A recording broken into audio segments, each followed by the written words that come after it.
Chapter 457 First Goddess, Terra.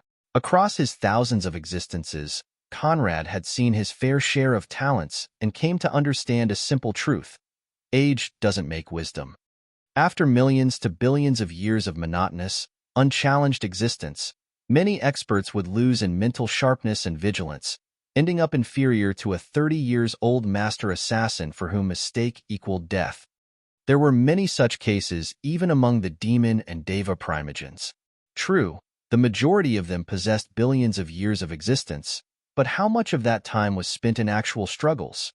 Many had grown sloppy and negligent. Asmodeus and Slive's fates in Tauratha's hands was a good enough example. It had been 1 billion years since the devas and demons started using the mortal realm as a proxy battlefield.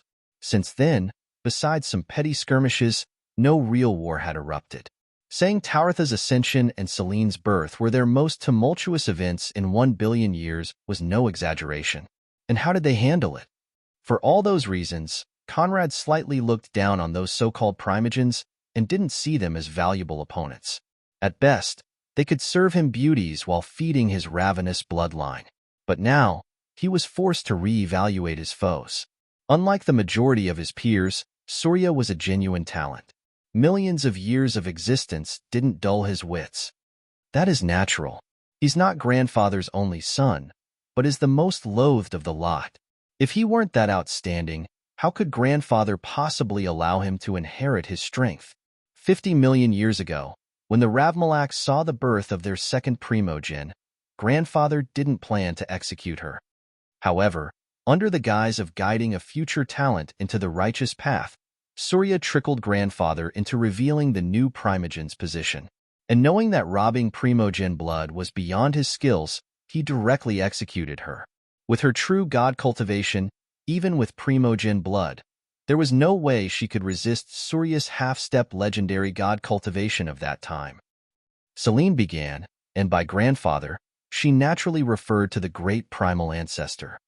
When my incensed grandfather questioned him on the why of his actions, Surya replied, "The past hero died to stillness. It is a pity that age muddled you. One mountain cannot contain 2 tigers, one kingdom cannot hold 2 kings. Since you are not willing to dirty your hands, for the sake of our house's prosperity, I will do all the dirty deeds for you." The vast majority of Ravmalak elders agreed, but the words only further aggravated my enraged grandfather, and he attempted to cripple Surya's cultivation. In response, Surya self-destructed, and with that one move, alienated grandfather from juniors and elders alike. Little did they know that he'd obtained and cultivated the blossoming death art to the second layer. From that moment on, he moved in the shadows, waiting for his opportunity to make a comeback. 50 million years of patience provided none. But when my mother, grandfather's last child, met Marduk, he smelled opportunity and allied with Malcolm to push their relationship and increase pregnancy chances. Then when my brother and I were born, the two added Chandra to their scheme and together broke the clouding formation. Grandfather prepared to hide the matter from heaven and hell's will, thereby unleashing the events you already know of. Even as grandfather started the battle against the waves of Deva gods, Surya already knew how the matter would end. And he didn't doubt that when he appeared at last, grandfather would have no choice but to let him succeed him. The reason? The two knew very well that only he could prevent the primal sun sect's decline. And indeed, he didn't let grandfather down. The primal sun sect is now stronger than ever, almost a match for the heaven-warding temple. The clouded Selene explained with her face twisted by fury and her trembling fists clenched tight. Be that as it may, he can't escape Dad's palm. In less than 24 hours, Dad broke heaven and hell's alliance, shifted their attention toward the heaven-warding temple, created irreconcilable enmity between the moon-refining palace and the sea-dream temple, and fragilized the relationship between the hegemonic sections. That Surya can never be my dad's match, Heidi affirmed with her chest puffed out, and Conrad patted her head with an approving nod. That is only natural. See how I use his scheme against him. Conrad stated with a devious grin. Although directly absorbing corpses could rapidly increase the legion's strength, with 96,000 legionaries, that just wasn't viable. His current method was to refine corpses into devil pills and the blood into devil elixirs, resources he could mass-produce to feed his legions. The three sects would each provide 250 elite corpses to nurture his legions, a total of 750 with at least high god cultivation. How could Conrad refuse such a gift? Meanwhile, as she peered at the scene, a strange glint flashed within Verina's eyes. I have an idea. She started in a mental message directly solely at Conrad. Shoot, beloved. The Cardinal Lightlord is a weak link. If you can use his wife to turn him against Chandra, on the one hand, you can raise your cultivation to the next level, and on the other hand, you won't have to raise a hand to slay the fool. Verina offered, and the words made Conrad cant his head leftward. His eyes briefly flashed with a ponderous look, and his smile turned into a psychotic smirk. Tara, half-step legendary Yaksha goddess, reputed for her brash sanguineness and high maintenance. Brihaspati's polar opposite. Although I plan to take Rithi first, why not shift priorities? I approve. Tonight, I will harvest her cultivation and shift the blame on Chandra. In the future, she can become a devil. Conrad acquiesced, and while the two plotted unbeknown to the others, Daksha, Chandra, and Surya came to an agreement, with Brihaspati as the witness. The four then dispersed, with a still fuming Daksha returning to his temple. The magenta haze marking his appearance had not even dispersed that Daksha seized Conrad's shoulders and declared, "The stakes have changed. Defeat is not an option. This all started because of your country-toppling beauties, so I will make myself clear. Should you lose, even if they don't kill you, I will take your life." Daksha snarled with the same paramount candor that many found so off-putting. And before such unwarranted proximity, Conrad inwardly sighed. I will settle for your women. A pity that Daksha couldn't read his mind. Chapter 458, High Maintenance Wife. Following a succession of grueling speeches, Daksha had Conrad's party temporarily settled within the core zone and left to prepare the remainder of the team. There wasn't much preparation to do. Surya had already done precise math. The 250 experts would come from the Sea Dream Temple's 30 cosmic gods and 232 high gods. As per the agreement with Daksha, Conrad would replace one of the low-level high gods to bolster the team's overall strength. As for the Elder, it would undoubtedly be one of the top. A peak-stage ancestral god. No, perhaps even a half-step legendary god or goddess. Although only half a level stood between the two, the strength gap was non-negligible. And among Daksha's daughters and sons-in-law, only two qualified for the task. The Great Elder, Daksha's eldest daughter, Rithi, and her husband, the strongest son-in-law, Kama. However, though he held the rank of second elder, in this contest, Kama wasn't a viable choice. The reason? He was a royal-blooded Ravamalak, and not any one of them but Surya's very own little brother. With that identity, there was no way Daksha would choose him.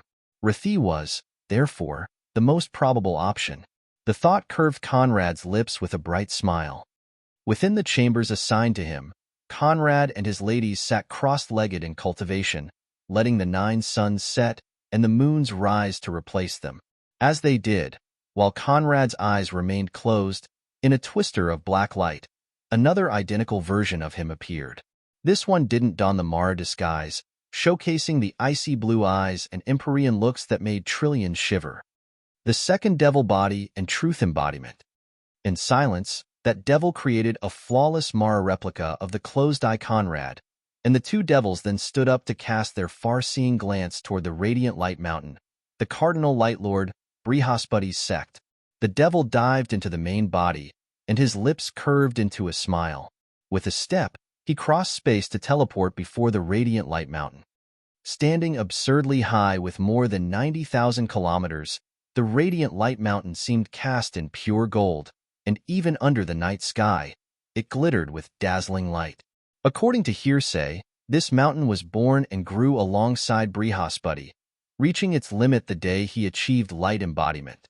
It contained a part of him and was his second most cherished possession, the first being his beloved wife. With his all-seeing eyes, Conrad swept the radiant light mountain, examining every nook and cranny of the sect built on top of it, and locating the hundreds of thousands of rishis inside. Brihaspati currently stood in his cultivation cave, only 500 meters away from Taras. On top Deva sect scope, that was nothing. There weren't many non-rishis within the radiant light mountain. Tara was undoubtedly the strongest exception. But naturally, in Conrad's eyes, that strength held no weight. Made invisible by his devil shroud, Conrad directly stepped into Tara's cultivation cave, whose unremarkable outside betrayed an outrageously luxurious inside. The gilded rocks of the outside were nothing when compared to the gemmed walls of the inside. A succession of diamonds the size of a man's head adorned the gilded walls, while 24 pillars of shimmering godjade, 12 on the left and 12 on the right, paved the way toward the cave's center.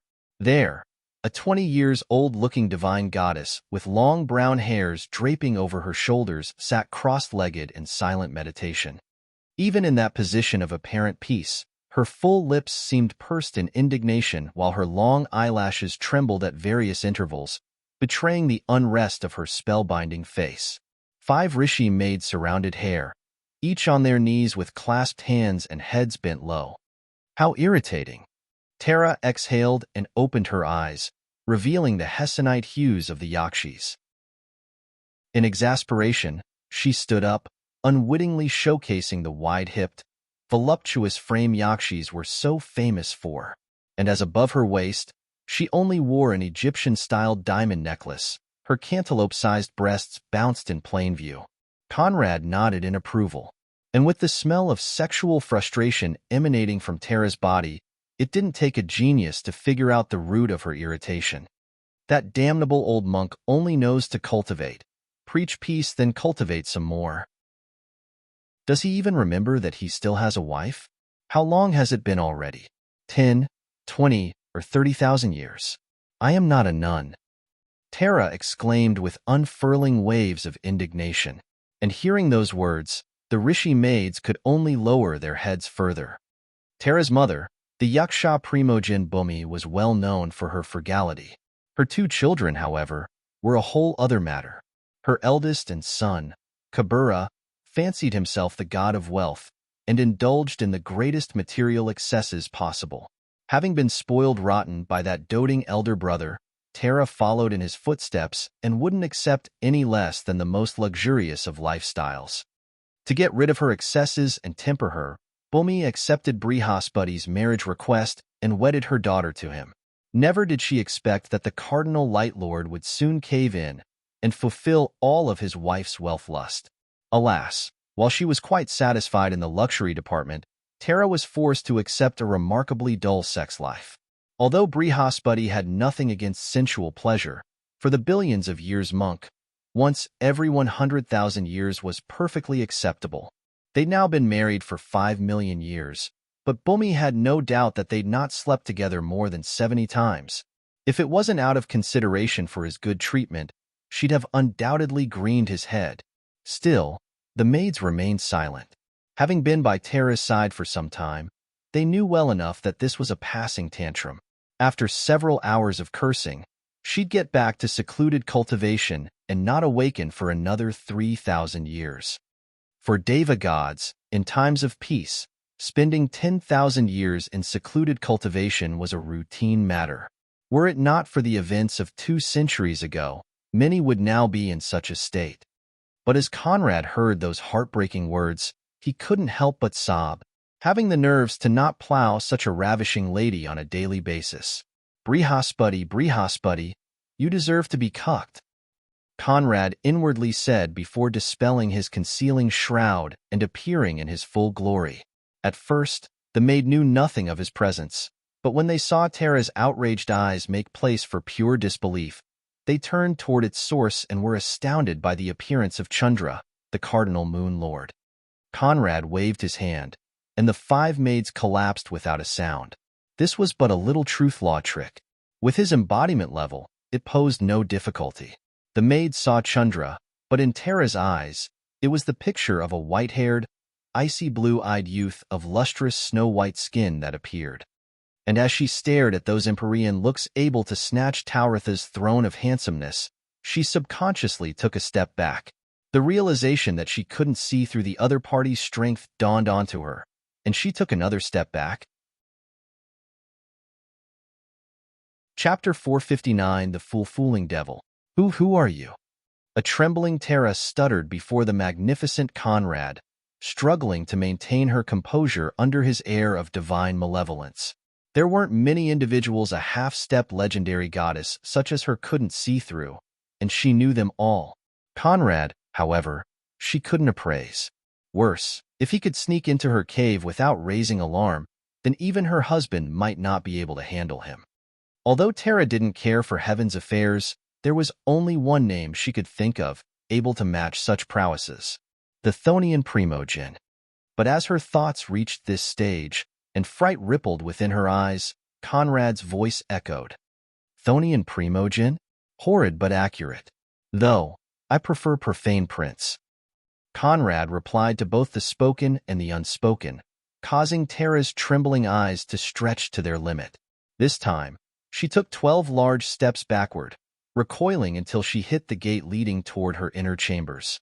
But feeling the gilded door's handle press her naked back, Tara stopped and considered her options. Fight or surrender? Clearly, that person didn't just come to take her life, otherwise, he wouldn't be standing there, leering at her with those dissolute, but oh so captivating icy eyes. Wait, captivating. With a muster of willpower, Tara shook her head, dispelling the treasonous thought to return to her aggressor. However, she was startled to see that he no longer stood where he previously did. Your heart overflows with way too many questions? Conrad's voice echoed from Tara's left as she now felt his cool breath graze her cheek. Ah! Like an alarmed rabbit, Tara leaped in fright, spinning high in the air before landing on the other side of the cultivation cave. But again, Conrad was nowhere to be seen. I am a devil. I exist in every ripple of your chest. The tiniest fluctuation of your emotions breathes life into me. I am the shadow of your every move, the depravity you hide underneath. This time, the voice came from the back, and even before Tara could turn, muscular arms wrapped her narrow waist. The left arm held her tight while the right's fingers glided across her arm to seize her hand from underneath. But even as she felt her back pressing his chest, and his larger hand closing on hers, Tara couldn't feel the need to fight back. On the contrary, boundless warmth enveloped her while desire bloomed within her heart. Her inhibition shrank, and she found herself longing for his touch, if only for a moment. Wait, no, not right. Tara snapped. As the devas closest to earth and nature, yakshas and yakshis were born with a powerful soul and a keen sense of the ethereal. Seeing herself surrender to the newcomer's touch without much of a fight, Tara awoke from her reverie. She may not gain the year's prize for bashfulness, but she definitely wasn't such an easy slut. You're a lust embodiment? No, there's something more, a lot more. Tara panted while teetering within Conrad's arms. Does it matter? You crave satisfaction. You want someone to hold you by the waist, hoist you up against the wall and plow you till your cunt teems with warm spunk. You want someone to tease your tits, bite your earlobes, and give that juicy ass of yours a good squeeze. Someone to unleash all you keep suppressed because of your husband. I am that someone. I will fulfill all of your heart's wildest desires, and then some. Conrad whispered while nibbling on Tara's earlobes. As he spoke, his voice seemed laced in an imperceptible force that snuck into the Yakshi's soul and made her nipples erect. Panting, Tara heaved her chest, letting her cantaloupe-sized breasts bounce up and down while her legs spread on their own accord. Before she realized it, she was rubbing Conrad's hand against her crotch while twerking on his cock from beneath the fabrics. With every move, her temperature shot up, causing her olive skin to glow in a reddish hue. Conrad's smile grew broader. Now this is a woman that knows what she wants. I like. Conrad whispered while nibbling on Tara's earlobe. As his hand stroked her moistening crotch faster, Conrad pulled his lips from Tara's ear to trail his tongue on the underside and across her neck. On, she panted, letting his hand leave her damp but covered crotch to sneak into her pants and tease her cunt at the source. Feeling the electrifying hickeys Conrad planted on her neck, Tara tilted her head to the right, thereby giving him better access. Overwhelmed by the dual assault, Tara stopped her twerking moves, surrendering to the tongue and fingers that alone brought her more pleasure than her husband ever did. On. The mild, squelching sound of Tara's cunt contracting and expanding under the ministrations of Conrad's fingers echoed within the cultivation cave, alongside her increasingly faster moans. As Conrad's speed shot up, so did the rhythm of Tara's moans. And soon, she was speaking words she shouldn't have. "Ooh, yes. Tara groaned while Conrad's burning fingers unleashed vibration waves within her conquered tunnels. The waves climbed her voluptuous body, filling her with the blossoming call of an impending, gushing orgasm. "Ooh, oh. Tara squealed in unrestrained delight while the strongest orgasm of her life overpowered her. Flooded by her cunt, her pants had now turned into a waterfall that drenched even the ground below. Tara's knees weakened, and were it not for the arm holding her waist, she would have undoubtedly collapsed on the ground. Pulling out his fingers, Conrad yanked down Tara's pants, revealing her bountiful, bouncing rear in its full glory. "For the next course, we must make sure your husband gets a good show. Are you willing?" Conrad inquired Tara, who still planed in the aftermath of her mind-boggling orgasm. "As you wish," she replied with lust-glazed eyes. Without further ado, Conrad gave her ass a good squeeze, freed his ravenous rod, and lifted her from the ground to align her with the profane shaft. With one direct thrust, the profane rod spread open Tara's pussy lips, sliding into her starved cunt till every inch of her insides teemed with Conrad's meat lance. "Oh," Tara groaned. Her lips curved into an O shape while her lust-glazed eyes shone with bliss. Conrad activated his Law Revolution creed, and the pounding then began. Meanwhile, Conrad's devil bodies kicked into gear. One snuck into Chandra's moon refining palace to trigger and control one of his infamous lust frenzies, while the other whispered ominous feelings into Brihaspati's heart, thereby pulling him out of meditation to shift his attention toward his wife. However, he couldn't see anything. Chapter 460, the blood-curdling scream that alarmed heaven. Alarmed, Brihaspati stood up and in one light beam, rushed out of his gilded cultivation cave to rush toward his wife's. With the eyesight and senses of a legendary god, there was no way he couldn't have been able to see all that went on within from a distance. The only explanation was that someone, at least his equal, blocked his vision. No, equal in cultivation, perhaps, but in laws that existence should be his superior. There were only two existences throughout the celestial realm able to pull off such a stunt: Surya and the Warden. Neither had cause. Confused, Brihaspati dropped before Tara's cultivation cave and barreled in at incommensurable speed. "Tara? Tara?" he called, an attempt his heart knew pointless, but one he still had to try. But as soon as Brihaspati crossed the cave's entrance and landed beside the unconscious maids, he stopped dead in his tracks, not because of the sight of the 5 inert Rishi maids, but due to a succession of sounds he didn't dare accept. "Ah, oh yes, more, plow me more." Tara's moaning voice echoed in an erratic sonata brimming with lustful madness. Although the owner of this voice was unmistakable, Brihaspati couldn't match the image of the groaning whore with that of his high-maintenance but adorable wife. His short and scrawny body stood still while confusion filled his folding eyes. Still, the moans rumbled, backed by loud, smacking sounds even Brihaspati recognized with ease. The echo of the debauchery filled the Rishi Primogen with tremors, and he quivered no end. Then it occurred to him that perhaps this was a lie, a farce, that nothing of the sort really went on behind the gilded doors, that this undoubtedly was a tasteless prank.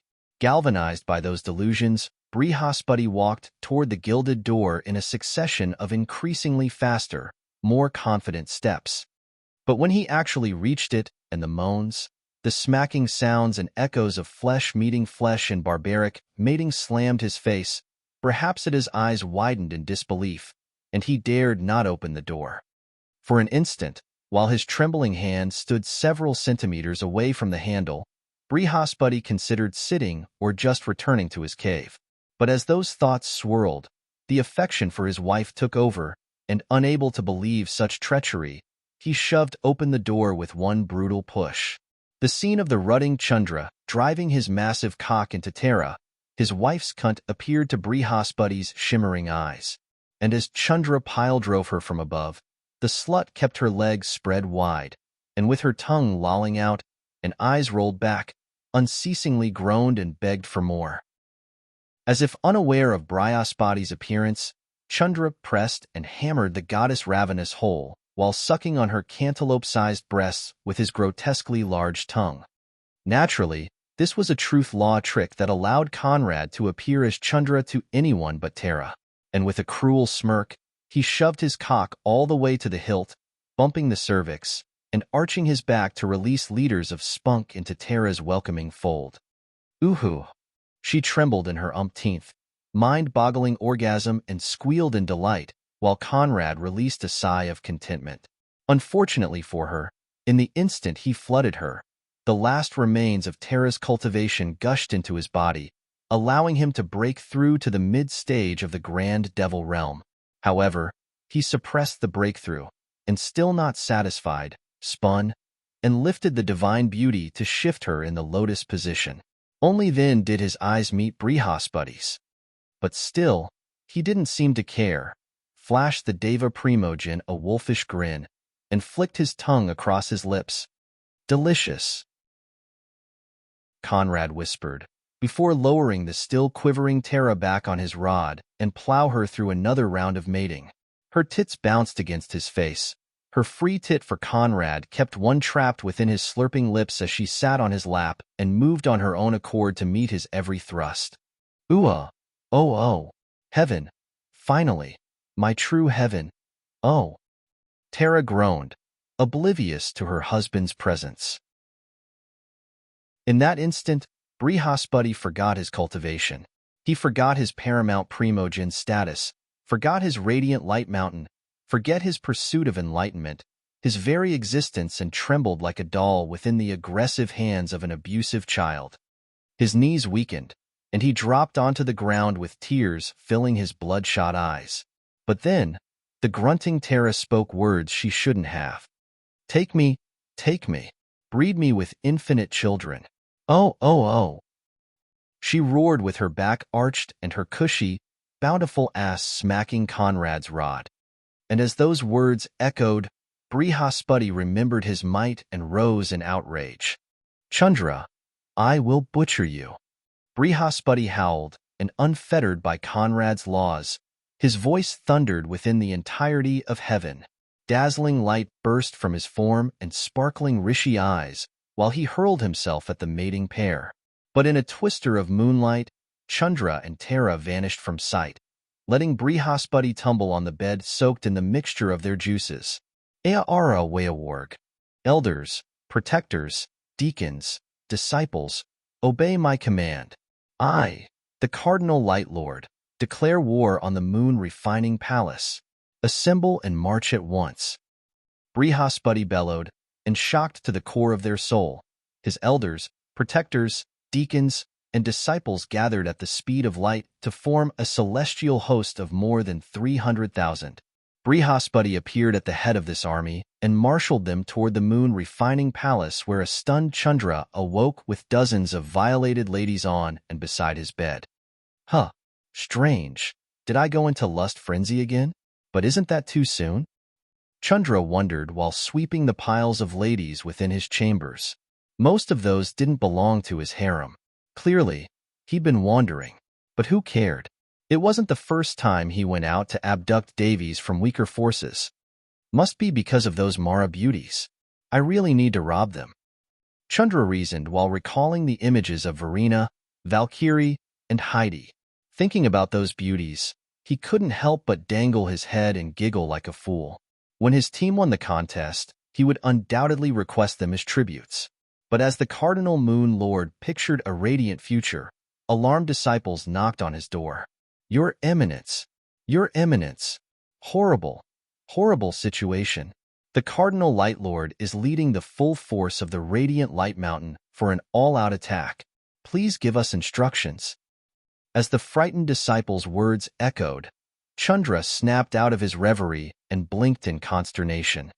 Come again? Chapter 461 Towers of Reckoning. Rarely did stupor serve any purpose. On that night, as Chandra failed to process his disciple's words, stupor didn't help. The same words left the disciple's lips. The Cardinal Light Lord is leading the full force of the Radiant Light Mountain for an all-out attack. Please give us instructions. This time, Chandra knew he couldn't change reality by feigning ignorance and looked left and right, seeking a reason for this turn of events. He found none. Therefore, he turned back toward his disciples. Why? It's not even been 24 hours since he helped mediate the Sea Dream situation. We have neither grievances nor enmities. Why would that pedantic Rishi fuck lead troops to our gates? It makes no bloody sense. Chandra cursed, but behind the door, the disciples wore an "if you ask me, who do I ask?" expression. The boldest of the two, however, replied, "It seems to be because of your eminence." The Naga disciple had just finished his words that the door flew open, and Chandra smashed his head into meat paste. Bold peon, how dare you incriminate your palace lord? Do you have proof? Hum? Chandra snarled. Alas, the gourd disciple could no longer give any reply. And though his partner heard Brihaspati's bellow and had come up with a solid hypothesis, he didn't dare open his mouth. Annoyed by the lack of intel, Chandra swept his sleeve and cast his god sense toward the outside. It didn't take long before the sight of the Radiant Light Mountains invading troops filled his eyes. This was not a petty skirmish force, but a you die or I perish host with no room for compromise. Instantaneously, Chandra floundered. For the love of heaven, what is wrong with that Rishi fuck? Did Surya offend him and drag me down with him? Chandra couldn't help but wonder. Surya had always been trying to add the Radiant Light Mountain to his alliance. In fact, he wished to unite the 5 cardinal sects. Alas, even a harebrained toddler wouldn't dare court an alliance with Durga and her Eternal Void sect. Therefore, he could only pin his hopes on the more reasonable Rishi. For that very reason, considering Chandra was one of his few, his only, friends, Chandra didn't cause trouble within the Radiant Light domain. Even during his lust frenzies, he endeavored to either remain within his domain or sneak into some divine lords. Those were consequences he could deal with. The lust frenzy was the pinnacle of the curse he'd received from the warden. Every decade, he'd turn into a rutting bull with an insatiable craving for female touch and plow all the ladies, kindling his appetite. With eons of training, he managed to awaken a sliver of lucidity during the frenzy and encode inviolable targets within his mind. However, he'd still forget everything once the frenzy ran out. With the Nagas already being lustful creatures, this curse from the warden wrought Chandra a plethora of problems. Fortunately, he'd yet to violate a daughter of an existence he couldn't afford to offend. But as Brihaspati's host descended upon his gates, Chandra couldn't help but think that perhaps, just perhaps, he'd gone astray. That warden is really a petty individual. For such a tiny remark, that pedantic cunt actually doomed me to an eternity of calamities, without hope for redemption. Now I don't even know what I'm guilty of. Hateful. Chandra spat, then realized a disciple still stood by his side. Having heard words he shouldn't have, the poor chap trembled in desperation. Chandra's lips curled into a smile, and the Naga primogen stretched his hand toward his disciple. Your Eminence, I swear I will any. The disciple began, but before he could finish his words, Chandra squeezed his face within his large palm and squashed his head into blood and gore. Disciples nowadays are so witless. As if I didn't have enough problems already. How dare you listen to such treasonous words? Chandra sighed and turned into a beam of dark blue light to meet Brihaspati's invasion. As he landed within the night sky, vast moonlight erupted from his form and his eyes locked on the 300,000 Devastrong heavenly host. Chandra waved his hands, and as if answering a silent command, hundreds of moonlight beams erupted from the moon refining palace to land behind him. Unlike the invading Brihaspati, Chandra only summoned elders, protectors, and deacons. Of course, the remaining disciples stood ready to attack at any time. Heaven's night sky was a sparkling icy blue. However, when Chandra's elite Nagas unleashed their dark moonlight, that icy blue dimmed to earthly darkness. Brihaspati, what is the meaning of this? You and I have neither grievances nor enmity. Why then do you bring your radiant light mountains full troops to my moon refining palace? What? Do you think that just because you rank third among the cardinal lords, you can bully me? Chandra inquired with his arms crossed beneath his back and his protruding belly sticking out. On the scene, unaware of the root of the Rishi Primogen's ire, many found those words reasonable. But in Brihaspati's ears, they sounded like nothing more than cruel jeers. Neither grievances nor enmities? Ha ha ha ha. Neither grievances nor enmities? Brihaspati began in a cacophony of demented laughter that frightened all the gathered troops. Never in billions of years had the Rishi Primogen showcased such an appearance. Now, even Chandra was scared. The deeply rooted rancor he saw in Brihaspati's sparkling eyes convinced him that regardless of who mediated today, rivers of blood would flow. Chandra, you snuck into my sect to violate my wife, harvest her cultivation and abduct her from my land. Yet you have the nerve to say that we have neither grievances nor enmities? Chandra, today if I do not gore you like the pig you are, I am not worthy of being the cardinal light lord. No, I must butcher your children, extinguish your house, and ensure your vile Naga seed no longer stains the celestial realm. While Brihaspati's rage-reddened figure pulsed with veins, the full might of his cultivation base and laws erupted in an explosion of blinding light. Ancestral glory, towers of reckoning. Brihaspati howled, causing 300 towers of pure light, each high of 9 kilometers, to appear within heaven's sky and fire 300 light beams that condensed into a gargantuan light orb to rain holy judgment on the moon refining palace. How can he be so strong?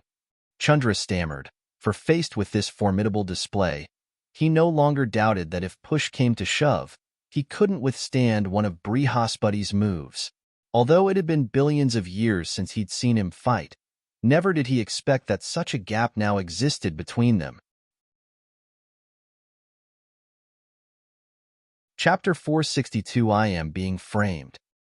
Deva Primogens infused their laws within their every blow. That included their ancestral glories, their gift from Mother Heaven. At the same cultivation and law level, a Primogen's ancestral glory stood leagues above that of a lesser-blooded individual. They simply didn't play in the same league. And as Conrad observed Brihaspati's towers of reckoning from within his chamber, he could feel that they didn't just infuse light laws. Mighty fate laws stood in the midst. Brihaspati had achieved fate-wielding, and if he could see it, Chandra, who faced the brunt of this mighty force, undoubtedly could. Primal law wielding was more than enough to suppress higher law embodiment. As Surya proved, those words were no jests.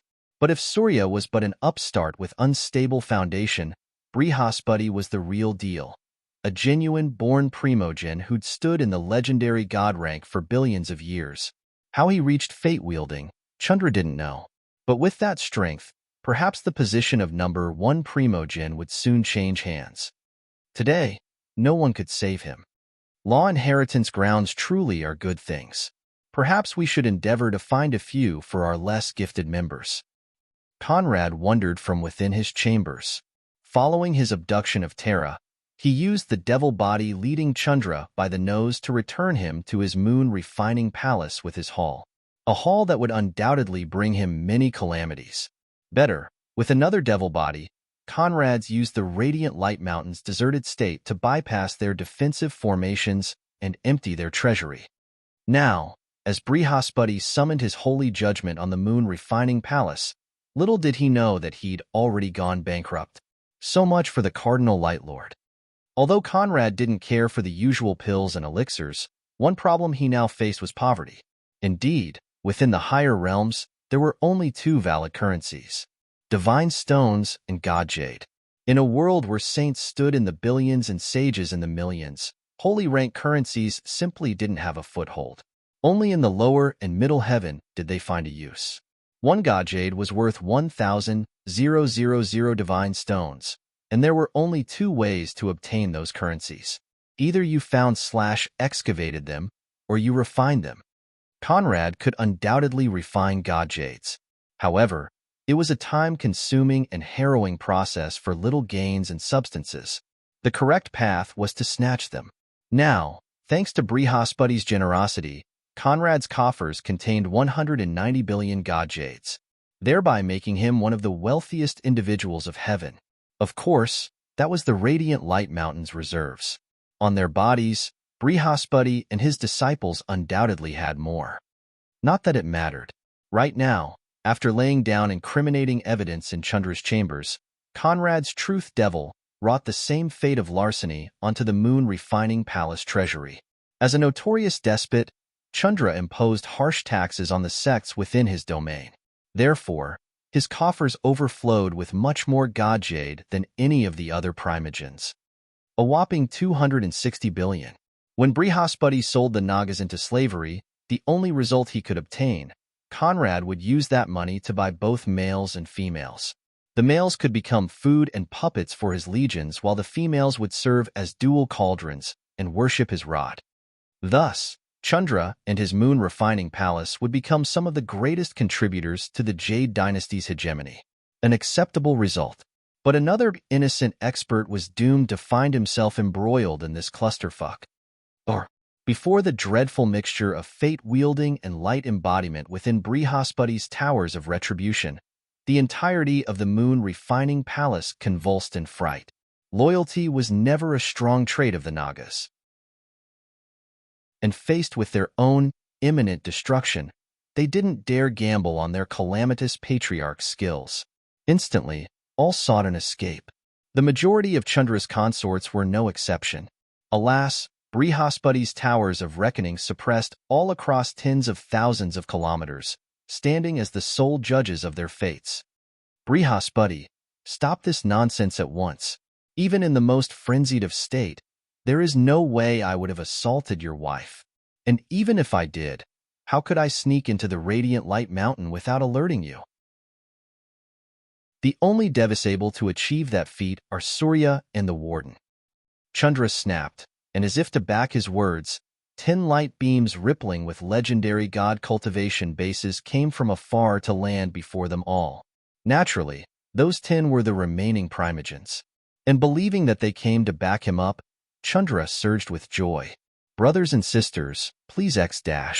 Chandra began, but when the rays dispersed to reveal the Deva primogens, a simple glance at their faces allowed Chandra to see that their visit heralded nothing good for him. This time, even Surya daggered him with soaring fury. Chandra, how dare you abduct the eternal void domain's Rakshasas? This eminence will butcher you. Durga, the cardinal void lady, howled with her wild, yet enrapturing face twisted by savage fury. Of the 13 primary Deva races, in terms of bloodline strength, Rakshasas and Rakshasas were undoubtedly the most powerful, ranking even above the Warden's Brahmas. The reason?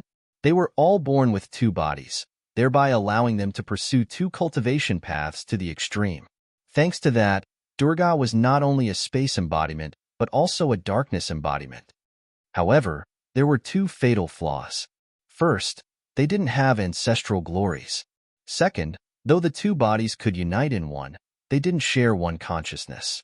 Both would always possess dramatically opposed personalities that made cooperation challenging. For that reason, Durga's Eternal Void sect was divided into 2 palaces, the Dark Void Palace and the Shifting Void Palace. Only harrowing moments would force them to unite to display their blood's strongest strength. This was one such moment. Never in her wildest dreams did Durga expect that Chandra would be so bold as to abduct and defile her proud Rakshasas. Rakshasas were Amazons born with the strongest willpower among the 3 realms races. For them, such humiliation was 100,000 times worse than death. If she didn't skin the pig alive, Durga could not vent the hatred in her heart. And she wasn't the only one. Chandra, do you think that just because our cultivation is inferior to yours, you can humiliate us divine lords in such a wanton manner? Today, you must surrender your life. Agni, the divine flame lord snarled, speaking for all 7 divine lords. For indeed, in his Conrad-guided lust frenzy, Chandra assailed their domains with great fanfare and abducted half a dozen Devi from each sect. How was this a Deva? Clearly, he was a wanton demon. Heaven could no longer tolerate this stain. The Nagas cannot be blamed for having such an ancestor. We should give them a way out. However, Chandra, you've gone too far. Today, you must perish. But considering our years of friendship, I can promise you to shelter your descendants. Surya declared, causing Chandra's eyes to widen in disbelief while all strength left his body. Impossible. That's not possible. Completely impossible. Framed. I am being framed. Chandra wailed. Alas, none could buy those words. Brihaspati, however, couldn't help but frown. All other cases could be attributed to Chandra alone. But his wife's abduction? No. Someone else was involved. Someone used Chandra's lust frenzy to lure him into this situation, frame him, and harvest benefits on the sides. From the corner of his right eye, Brihaspati glanced at Surya, who appeared filled with righteous indignation. The hypocrisy. At that time, Bhumi, the divine earth lady, stepped forward. Chandra, enough rubbish. Where is my daughter? Bhumi snarled, and by daughter, she naturally meant her Tara. Again, Chandra floundered, and subconsciously shifted his gaze toward his chambers. Was Tara really there? If she truly stood in that pile of women, regardless of right or wrong, there was no way out. Little did he expect that the deviously cunning Surya would wave his hand, using his truth-wielding to shift all the ladies within Chandra's chambers and make them appear to all. Now, both Chandra and Brihaspati firmly believed that Surya was the mastermind behind everything. And seeing this, Conrad burst into laughter. Chapter 463 Dispossess the Nagas. Oh, cruel heavens! I have lived a dishonorable life since the dawn of time. Billions of years have passed since the curse that made me more demon than Deva. Yet, I have never suffered for any of my misdeeds. For eons my wrongs went unpunished, but today I must die framed of crimes I didn't commit? How laughable! What a twisted irony! Heaven, I won't accept this. Chandra bellowed in a surge of righteous indignation, while his eyes rose to stare at the celestial world's endless sky. They then lowered onto Surya, and he aimed his wobbling right index at that longtime friend. Mean and shameless villain. In the past, you schemed against your father to coerce him into passing down his cultivation, laws, and bloodline to you. And in my foolishness, considering you a friend and the old Sacra a thorn, I helped you achieve it. Only now do I realize that you're more serpent than I will ever be. Millions of years of friendship, yet you frame me and usher my doom to foster your growth and satisfy that insatiable hunger for power. Surya, I curse you. Stabbed with that accusation, Surya sneered. Having already assessed the truth of those events, he clearly saw all of Chandra's misdeeds. If the scope stopped at a few offended divine lords, he would undoubtedly mediate. But offending their fellow cardinal lords, and a Brihaspati whose concealed strength had surpassed previous estimations? How could he assist him? The best option was to use Chandra's fall to seize the Moon Refining Palace's disciples and resources. Conrad didn't doubt Surya would behave in such a manner, and therefore predicted the event's turn. Loads of rubbish. How did I frame you?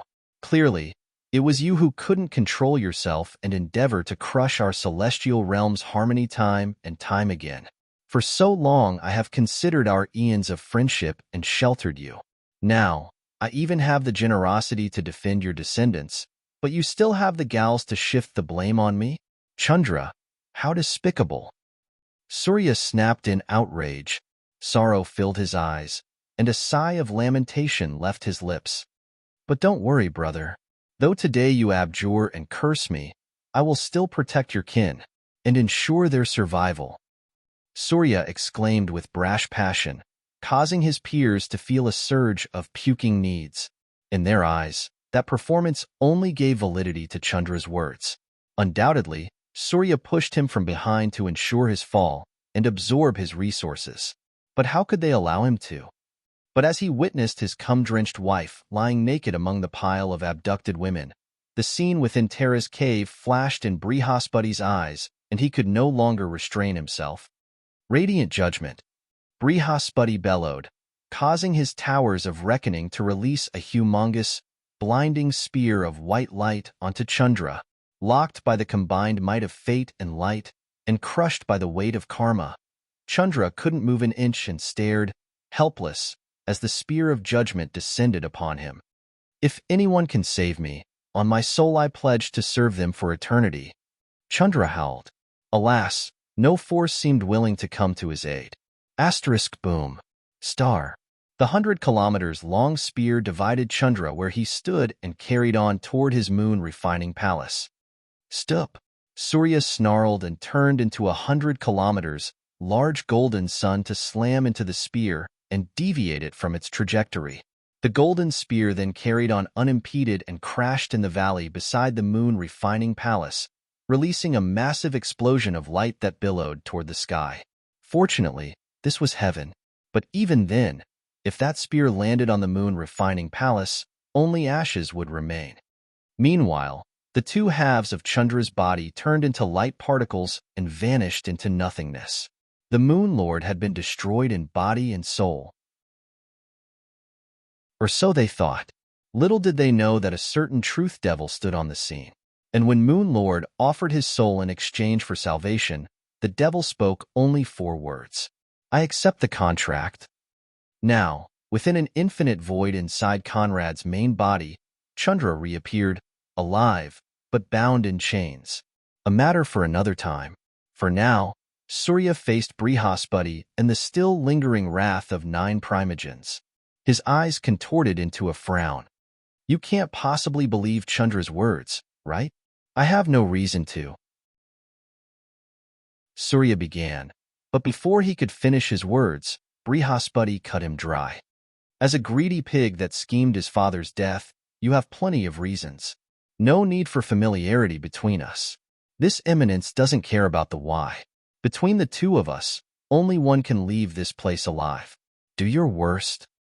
Brihaspati retorted, and without leaving room for debate, turned into a dazzling spear of white light to hurtle at Surya. The combined might of truth-wielding and sun embodiment faced that of light embodiment and fate-wielding in a world-shaking clash. Boom, boom, boom. A ball of golden flame, a spear of white light, the two's speed and might reached such an extreme that in every collision, they unleashed supernovas and wreaked havoc in even heaven's sky. In every flash, they exchanged tens of thousands of moves, releasing their strongest attacks and leaving no room for compromise. However, none could take the advantage. Although Brihaspati trumped in experience and foundation, sun laws did surpass light laws in might. There was no advantage for him to seize. Meanwhile, valleys collapsed and oceans rose to assail cities with tidal waves as the destruction the fight wrought unleashed calamities on the celestial realm and fed a certain devil's negativity needs. This must be stopped. Otherwise, the gains won't equal the losses.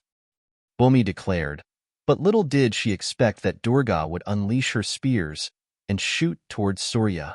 Boy, this eminence has never liked your devious kind. You might as well follow Chandra to the grave. Durga exclaimed. When her 2 bodies united, she boasted 2 heads and 4 arms, each flaring mighty spears. Her body vanished, turning into a boundless sea of darkness, while the space around Surya suffered a spatial lock. Tarnation. Surya cursed, knowing that once the two joined hands, his demise was certain. By desperation, he begrudgingly summoned a golden lotus with his right palm and prepared to swallow it. This lotus was the result of millions of years of refinement, cultivation, and his hope to reach the peak of the legendary god rank. Right now, although it wasn't fully mature, consumption would allow his strength to skyrocket, thereby giving him the means to save his neck. But before he could bring the lotus to his lips, Truth wielding that didn't belong to him descended alongside an incomparably mightier god force to immobilize all within the scene.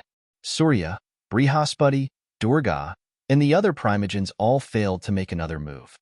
The moon refining palace is henceforth dissolved. Its territory and resources split between the wronged sects, with the radiant light mountain obtaining 1/3. The Nagas directly descending from Chandra and his consorts. All the disciples of the moon refining palace will be sold in slave auctions hosted within the neutral sea dream capital. Tonight, heaven has already lost a primogen.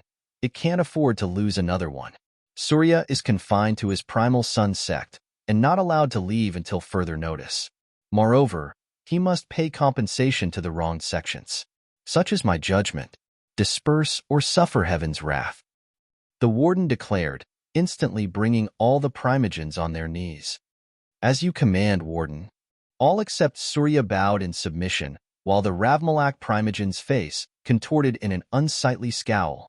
What did he do to have to pay reparations to the other sects? Clearly, the warden was shifting the blame for Chandra's deeds on him. Cheated. He'd been completely and utterly cheated, but he wouldn't be grumbling alone for long. When they invaded the moon refining palace to get their haul, the primogens were startled to see its coffers, completely and utterly empty. Alarmed, Brihaspati rushed back to his radiant light mountain and was startled to see his coffers devoid of all it contained. Not even dust remained. Arg. Dispossess the Nagas. Dispossess the Nagas. Dispasi. The last word seemed stuck in Brihaspati's throat. His eyes opened wide, trembling alongside his body, and shockingly, the Cardinal Light Lord broke into a spasm. Pooh, then spurted a large mouthful of blood before collapsing on the floor. In that instant, Brihaspati's Tao of profound enlightenment collapsed, forever barring from further breakthroughs. Worse, if not careful, his cultivation base would regress. And for him who stood only a step away from the peak of the legendary god rank, this, undoubtedly, was a fatal blow.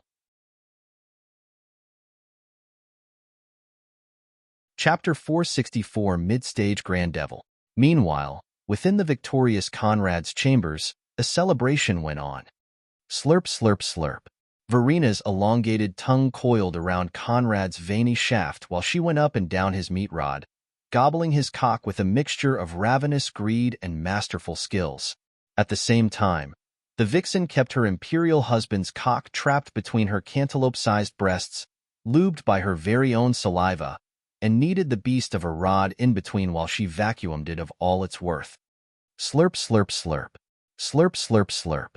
As she went up and down, skillfully massaging her breasts around the rod, Verina's cheeks sunk in, while her throat took the shape of Conrad's cock.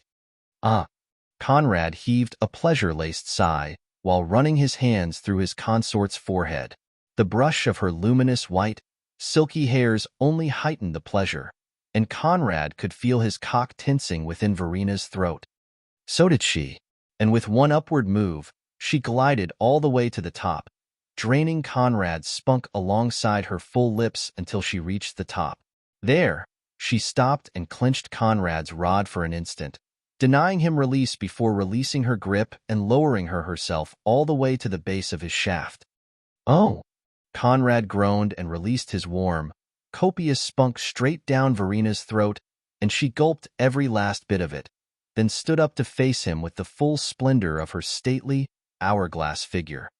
But now, the stateliness had been perverted by the lascivious glint in her magenta eyes. With a slow-paced move that outlined her wide hips and backside, Verina lowered her moist panties, revealing her bare bottom before sitting on Conrad's lap. More accurately, she sat on Conrad's still erect rod, rubbing it between her ass cheeks without actually putting it in. Husband, what a masterful play. You never cease to amaze me. But why not take the opportunity to vandalize the other primogen's treasury? The voice came not from Verina, but from the Valkyrie who stood behind him with her massive breasts trapping his head and providing soft cushion. Too much is as far as not enough.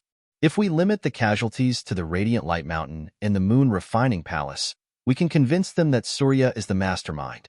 But if we assail all the primogens in one go, we will undoubtedly raise doubts, for Surya is not that reckless. Moreover, although just like Surya, the warden is limited to truth-wielding, and therefore cannot find out more than Conrad allows him to, he has been ruling heaven for long enough to see the problem where it lies. Even now, he should be full of doubt. In less than 24 hours, alliances shattered. One primogen died, another one is maimed, and a third is forced into seclusion while a hegemonic sect fell to ruin. All without the mastermind showing up. Even the warden must take this seriously. Verena replied while raising her butt and aligning Conrad's rod with her cunt. Conrad merely nodded in approval, and the vixen herself all the way to the hilt. "Oh!" She groaned in delight, but made no further move, sitting there with her cushy rear against Conrad's lap while her back and head rested against his chest. But when the scalding cock throbbed within her depths, Verena couldn't help but move her hips back and forth, shaking her bubble but in a measured dance that wrought tantalizing pleasure into them both. Meanwhile, Celine laid on Conrad's bed, smoking a pipe full of potent devil narcotics. Only Heidi didn't stand within the room. But Conrad didn't doubt that she currently used Seer's vision to spy on them all. Not that he cared. Right now, Surya will believe the warden set him up. But as a shrewd individual, he will soon realize that the aloof warden has no cause and that someone else is to blame. Undoubtedly, he will connect the dots back to Nahal and at that time, will risk sanctions to visit the warden. The two will then knock on our doorsteps. We must move ahead of him and kill him before that. Celine chimed in while releasing a puff of smoke. Patience, we will soon give him a target. Meanwhile, let's cultivate. Conrad replied, and black devil winds and mist erupted from his form alongside the Law Revolution Creed's multicolor lights as he grabbed Verena's narrow hip with one hand and gave her ass cheek a low smack with the other.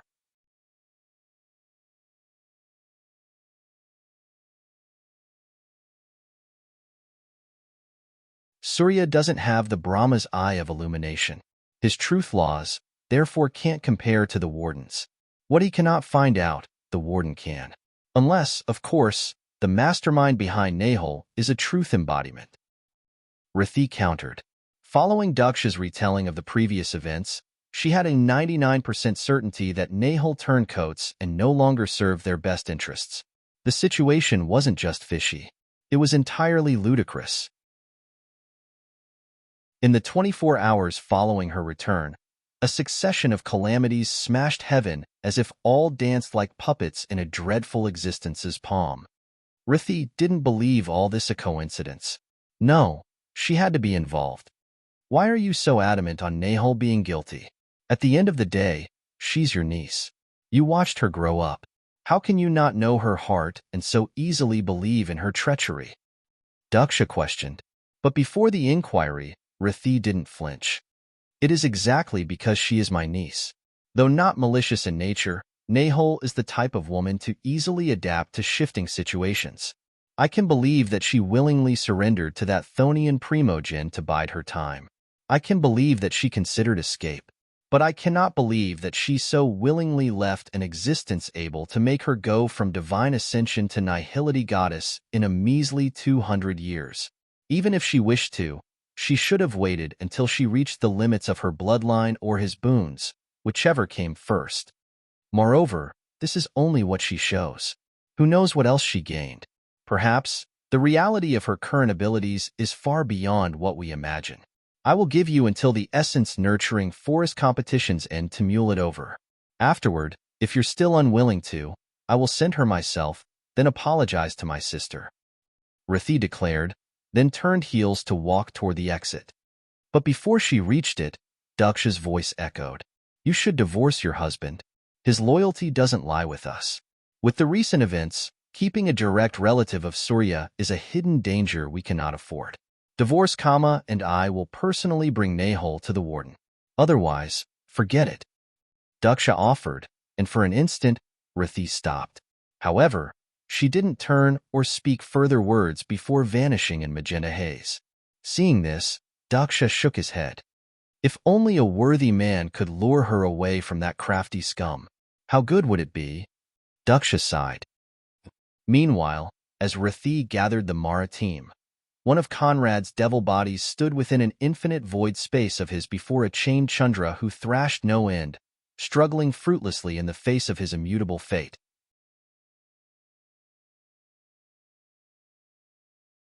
Chapter 466 The Hog Primogen. The sight of the formidable Cardinal Moon Lord standing chained within ragged pants as he relentlessly thrashed against his unbreakable chains pulled a smirk from Conrad's devilish lips. And while the devil stared at his new slave, Chandra, still unaware of the hopelessness of his new state, faced him with a defiant glower. "Who are you? What is this place? What do you want from me?" Clang, clang, clang. Chandra snarled, while pulling against the chains, making them ring but nothing more. With his smile unchanged, Conrad crossed his arms behind his back and bent his head leftward as his gaze went up and down the snarling captive. Muddled, slow-witted piece of garbage.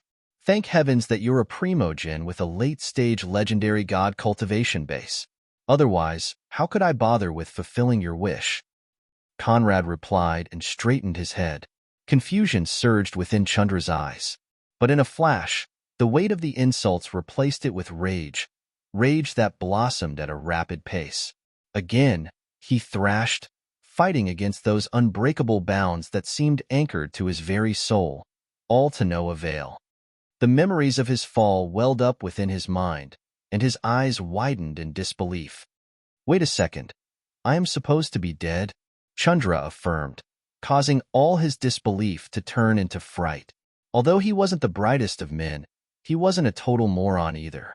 Conrad's previous words matched with his final moments and heartfelt wish to paint a picture that enlightened him on his current condition.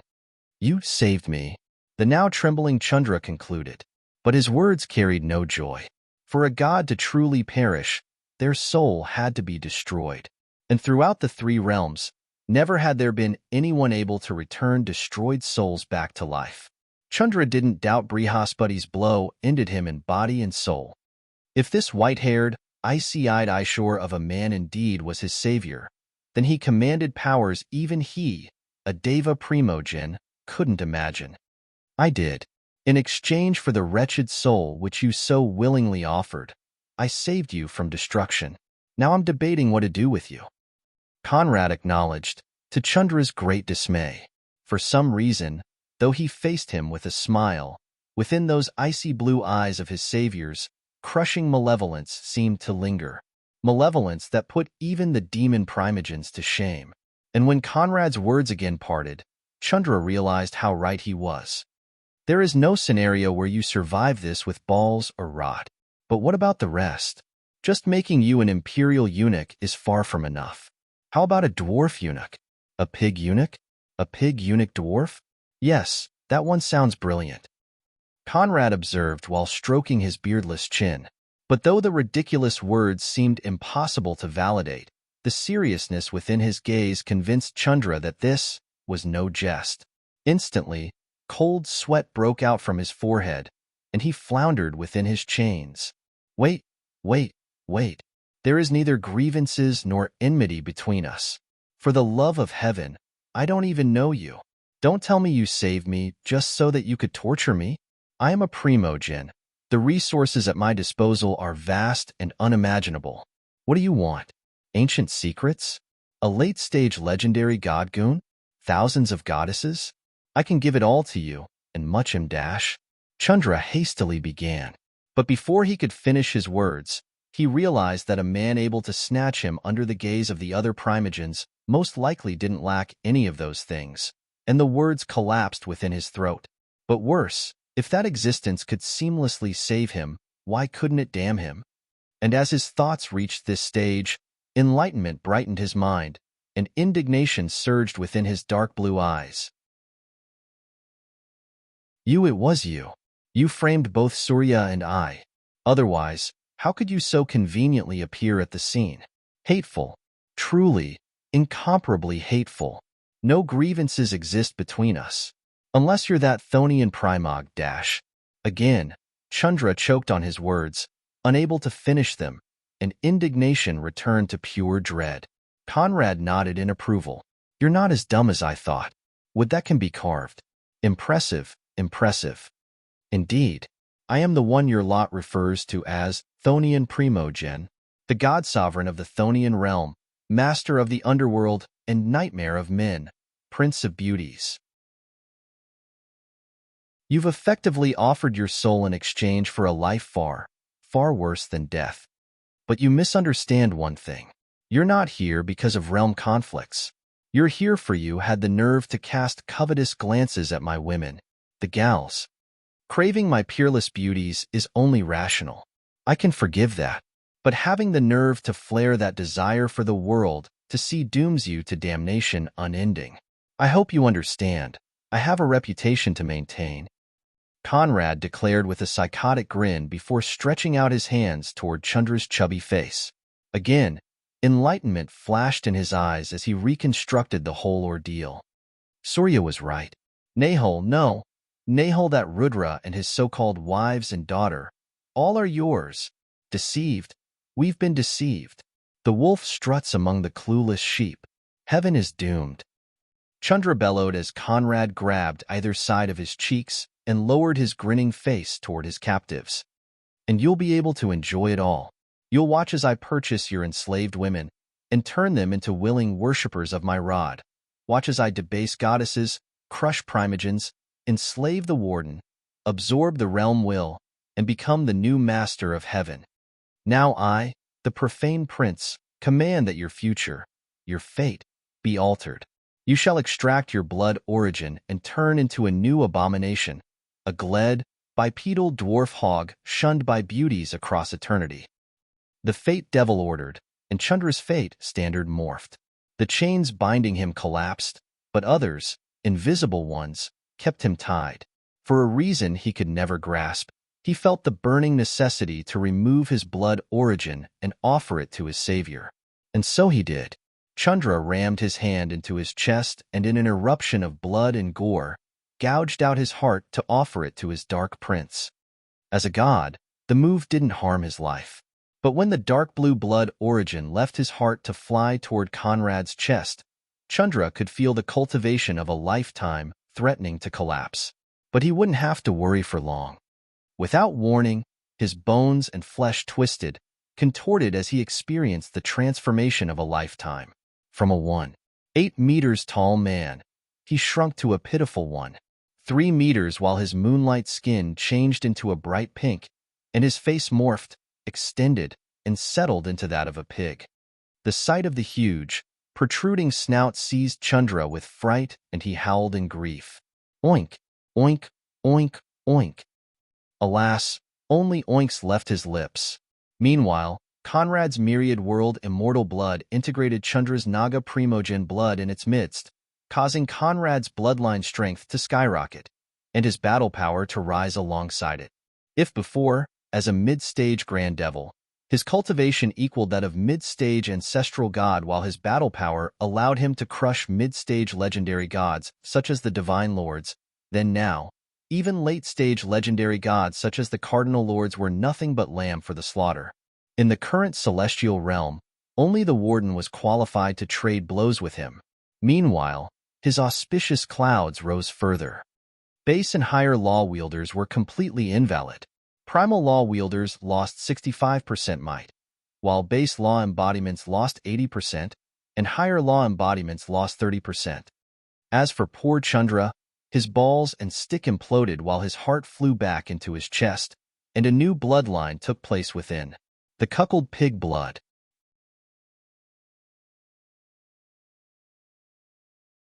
Chapter 467, Southern Hell Rebellion. Feeling the new lineage strength settling within his hide, Chandra couldn't help but lower his head in dismay. Factoring strength, this lineage was only equal to the average noble Deva blood. Although for some reason he couldn't grasp, it prevented his cultivation base's collapse. With that level of bloodline strength, let's not even mention the Cardinal Lords. If he wasn't careful, perhaps even a Divine Lord could meet him as an equal. What a sorrowful fate. Alas, little did he know that a mighty curse, or boon, depending on standpoints, lay concealed within that blood. Indeed, as the name implied, Chandra would get stronger for every time he got cucked. Every single one of his ladies he witnessed on Conrad's rod would allow his cultivation base to rise proportionally to their value within his heart until he finally broke through his previous limits and reached the peak of the legendary god rank. Of course, Conrad wouldn't let him learn of this so soon. When the time came, would he swell with joy or contort in crushing shame? A matter for another day.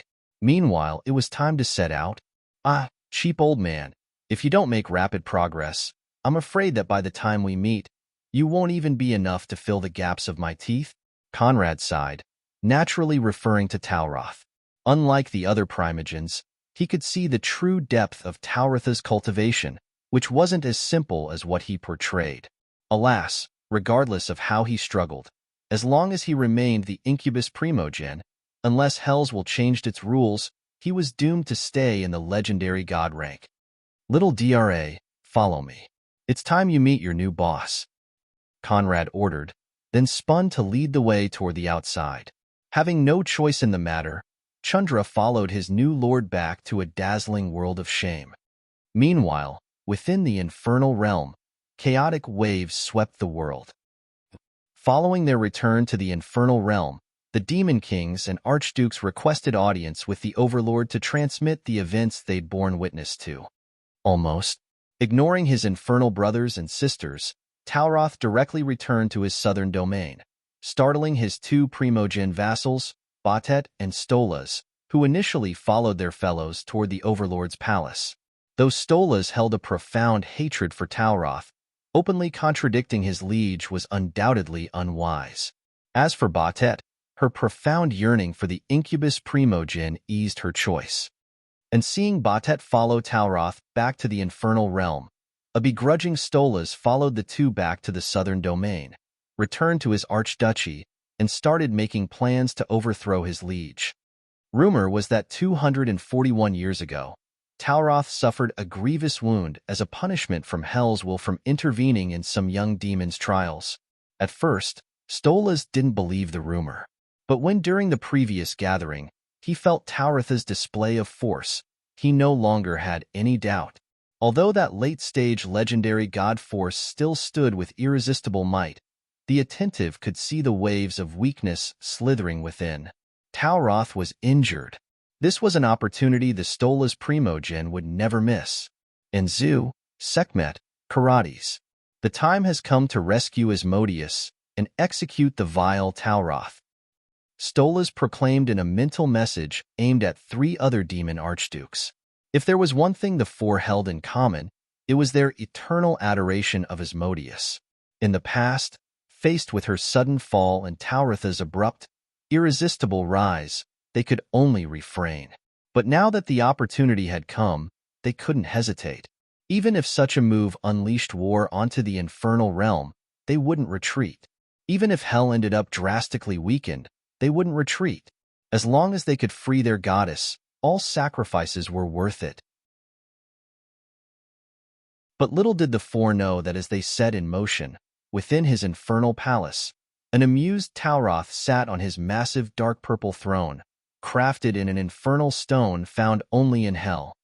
This time, no succubus surrounded him, and as he lay alone in that humongous throne room, boundless purple demonic force of godly proportions billowed from his form in crackling lighting, dazzling light and flames of the very same purple shade. With his elbows resting on his throne's arms and his tilted head supported by his right fist, none could imagine that in such a nonchalant posture, the southern king of Hell was breaking through to the peak of the legendary god rank. As for the previous weakness, it was but a ploy to lure in his enemies. As long as he broke through, all the wounds would vanish. At that time, a strikingly handsome youth with the short black hairs and shimmering purple eyes iconic of his race lurched in. Dressed in the royal purple robes of his house, he stood tall at 1.9 meters with crushing drunkenness written all over his face. With a succession of unsteady steps, that youth reeled toward the throne, and by the time he reached its base, Talroth had completed his breakthrough. Still, as if unaware of the youth's presence, the southern infernal king's eyes remained closed. Royal father, Hick congratulations on breaking through to the peak of the legendary god Hick rank. Henceforth, throughout the infernal realm, only the Overlord can threaten you. Malcolm, the eldest prince of the southern domain, said with his arms swaying in wild gestures that threatened to crush the wine jug in his right hand. If not bowing upon meeting the king was an impolite move that would have caused anyone else to lose their head, lurching drunk into the throne room was undoubtedly worse. However, for Malcolm, Tauroth always made an exception. The why had nothing to do with fatherly love or preferential treatment. Malcolm amused him. The way he struggled to fake the flaws of a fatuous prince inflated by his mighty blood was one of the few, irreplaceable pleasures of Tauroth's life. How could he bear disposing of such prime bouffon material? Having been by his father's side for 1,000,000 years, Malcolm naturally understood those thoughts. Still, he didn't care. The play wasn't for Tauroth alone. Congratulations back at you. Reaching the early stage of the legendary god rank in 1,000,000 years is no mean feat even for me. It took 500,000 years. Tauroth began, still without opening his eyes. In fact, he could have broken through to the peak of the legendary god rank a long time ago. However, to avoid drawing too many eyes, he kept it suppressed, awaiting times of chaos and opportunities. Those times had come. Before his father's praise, Malcolm only drank more. But when Tauroth's following words echoed, he couldn't disguise the frown that flashed across his face. What a pity that in this life, it will also be your limit. Even if your cultivation talent outpaces that of many other primogens, never will you be able to catch up to them, to say nothing of me. The tragedy of not being a son of hell. Tauroth added with his lips curved into a fiendish grin.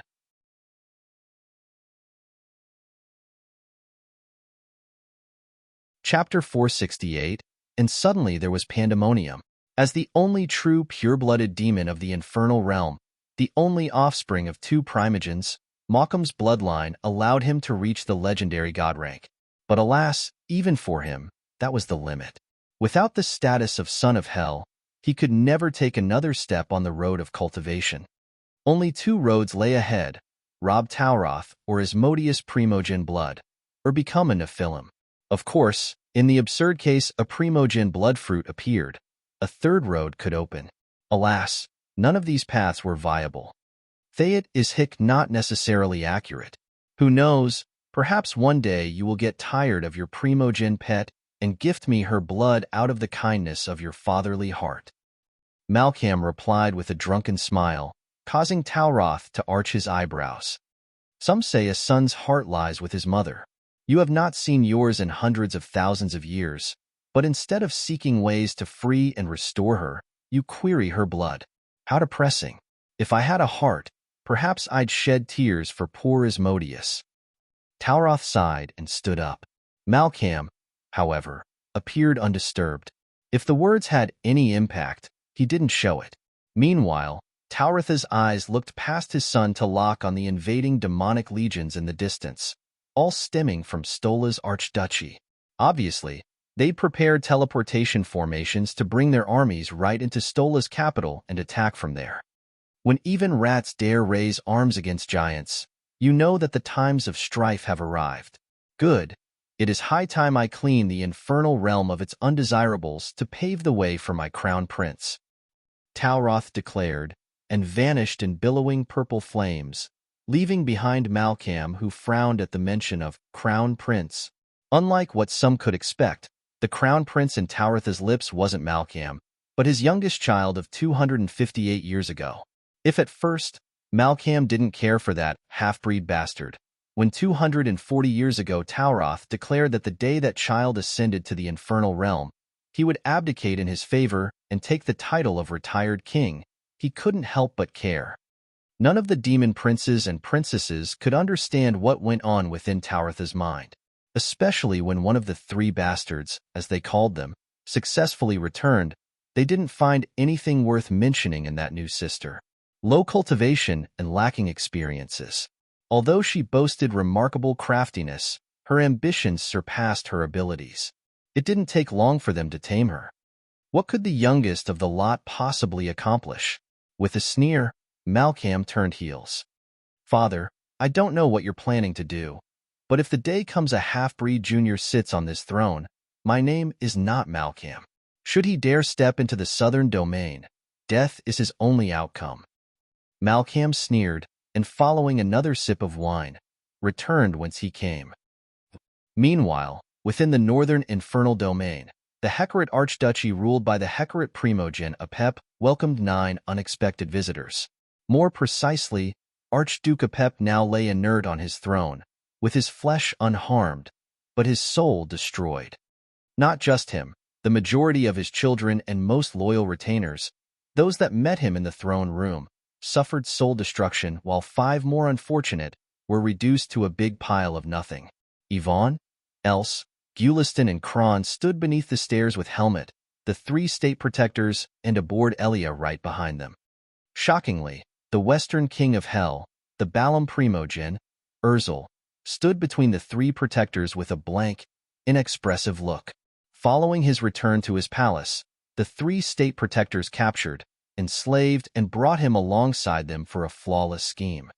Else waved her hand, causing the 5 imperial kin to turn into perfect replicas of Apep's, missing 5 descendants in both appearance, bloodline, and everything. "Very well.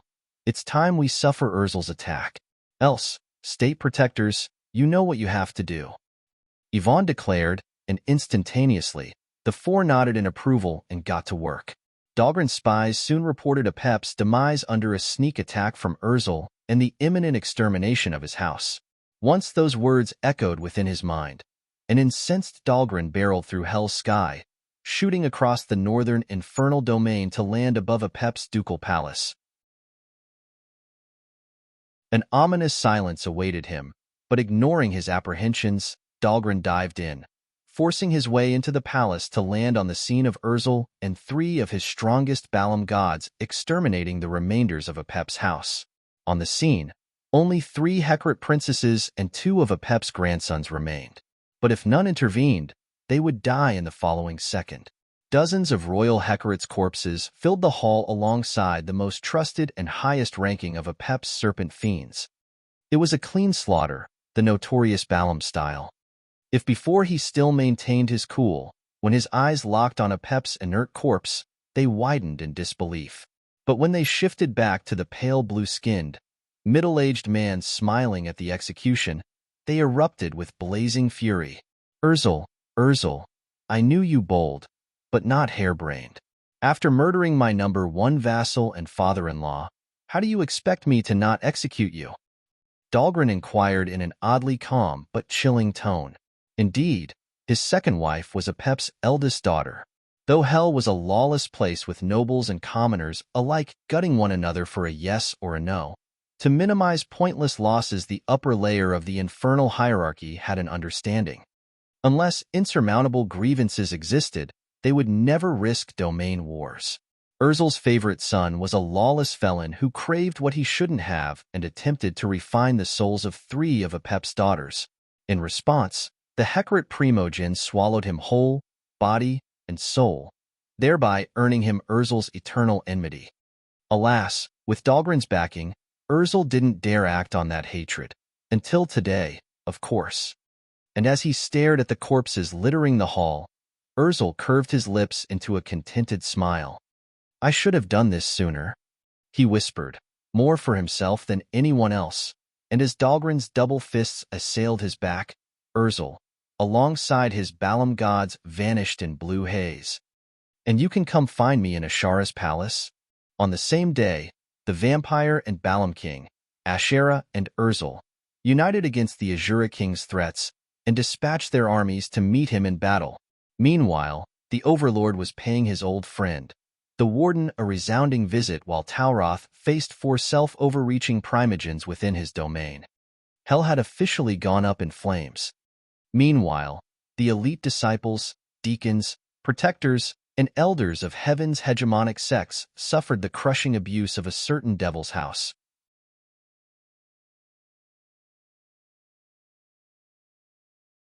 Chapter 469, Educational Success. No, no, no. Did I mention no? Banish those thoughts from your mind. Conrad bellowed while a pouting Heidi clung on his thigh. Following his handling of Chandra, Conrad prepared to bestow a massive gift on that favored daughter of his, but never did he expect she'd grab him by the thigh to plead the unthinkable. "Dad, you can't treat me like this. I have already devoted my life to you. How can you let my sacrifices be in vain? It's decided. You must teach me dual cultivation." Heidi affirmed as if it was a done deal while clinging tighter on Conrad's left thigh. Even as he shook his leg, she held firm, refusing to let go.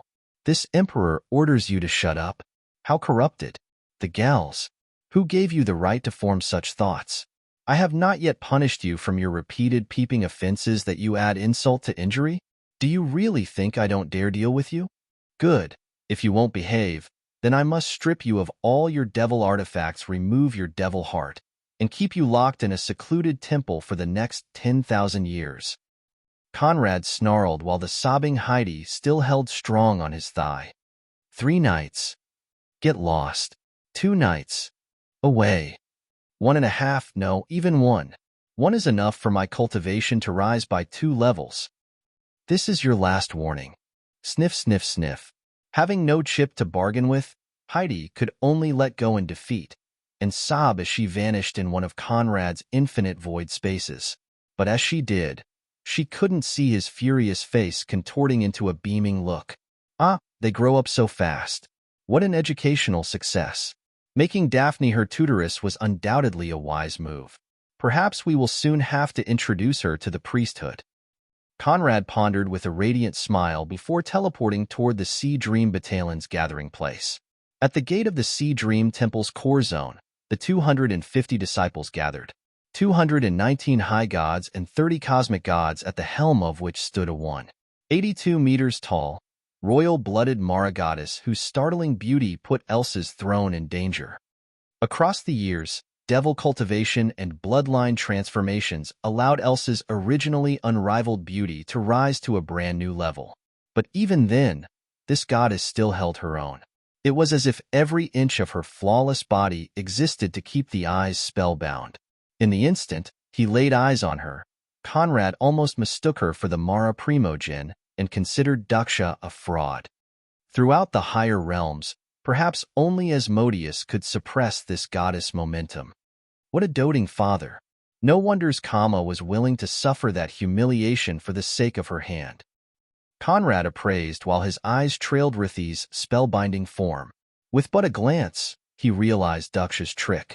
The Mara Primogen sacrificed 1 billion years of cultivation and enormous bloodline strength in an 8-star god formation to bless Rithi and refine her flesh and bloodline to the limit. Although her bloodline level still stood beneath that of the Primogens or Mockums, and her cultivation stopped at the half-step legendary goddess, her battle power didn't lose out to the early-stage legendary god rank. To achieve this, Daksha undoubtedly sacrificed the opportunity to break through the peak of the legendary god rank, a move all those in the know considered unwise. With one hand on her hip and the other arm hanging loose, Rithi shifted her gleaming, magenta eyes toward the new entrant and graced him with a radiant, disarming smile. "Greetings, suicidal fellow, you're 3 seconds late. 1 billion push-ups." Rithi began, causing no small amount of surprise in Conrad's eyes. "Startled? You think this is a joke? Right, how could I be serious? It's not like on this expedition, the tiniest mistake can cost you your life, right? Or do you expect the likes of the Primal Sun Sect and Eternal Void Palace to give face to our Sea Dream Temple?" Rithi pursued while her erupting pressure locked Conrad from all sides, and the hundreds of gathered disciples snickered at the reproach. Rithi, however, didn't laugh, for within Conrad's gaze, she could see no trace of fright. "Give me one good reason not to replace you," she pursued, ignoring the jeering disciples to focus solely on Conrad. His lips curled into a smile. 1. Your other options are wastes. 2. You won't cripple your fighting power to make a point. 3. We live in chaotic times. Giving new talents the opportunity to reach their full potential should be the priority of a wise leader.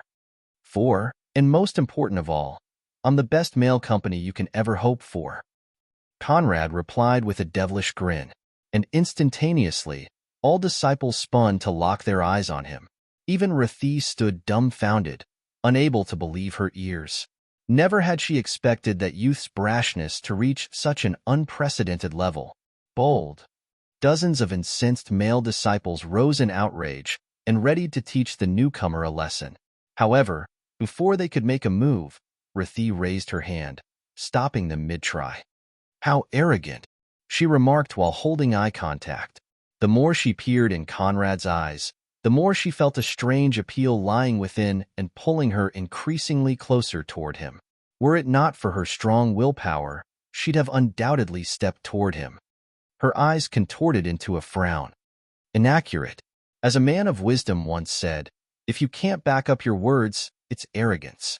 But if you can, it is merely confidence. Conrad countered with that same roguish grin. Now, Rethie firmly believed there was more to this deva than he previously let on. Worse, he allowed her to see the flaws where they lay as if assured that none of her moves could escape his grasp. Inwardly, she fully raised her defenses, but on the outside, she maintained a gentle smile. "Interesting. I hope you can live up to those words," Rethie replied, then waved her hand, causing the 250 experts to vanish alongside her in a whirlwind of magenta light and cross heaven's sky at speed that mirrored teleportation to land at the base of a vast expanse of trees glowing emerald. Stretching across 100 million square kilometers, on heaven's standards, the Essence Nurturing Forest was but a small plot of land serving as frontier between the Sea Dream and the Primal Sun domains. In the past, the only thing worthy of note within was the tribe of nature spirits that called it home. As far as race strength was concerned, nature spirits were an oddity. With sky-high bloodline strength that surpassed that of royal-blooded devas and demons, they should have ranked extremely high. Unfortunately, as a race, their bloodline didn't pass down. Every new nature spirit was a gift of nature itself. Fortunately for them, nature spirits could feel when and where a new member of their kind would appear, thus allowing them to band in tribes. Across the entirety of the celestial realm, less than 5,000 nature spirits existed. This tribe was one of the largest with about 350 tribesmen and women. In the infernal realm, nature spirit slaves were proofs of status. In the celestial realm, they had it a bit better. However, for devas afraid of staining their bloodlines, nature spirit slaves were costly, but perfect options. Were it not for their strength, maintaining their freedom would have undoubtedly been an impossible matter. Alas, with the Essence Nurturing Forest now harboring war-triggering resources, their fate was sealed. A ruinous fate of blood and gore.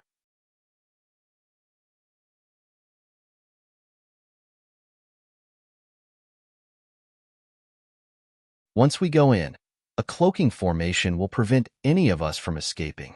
We have 1 month to clean the forest. Not more, not less.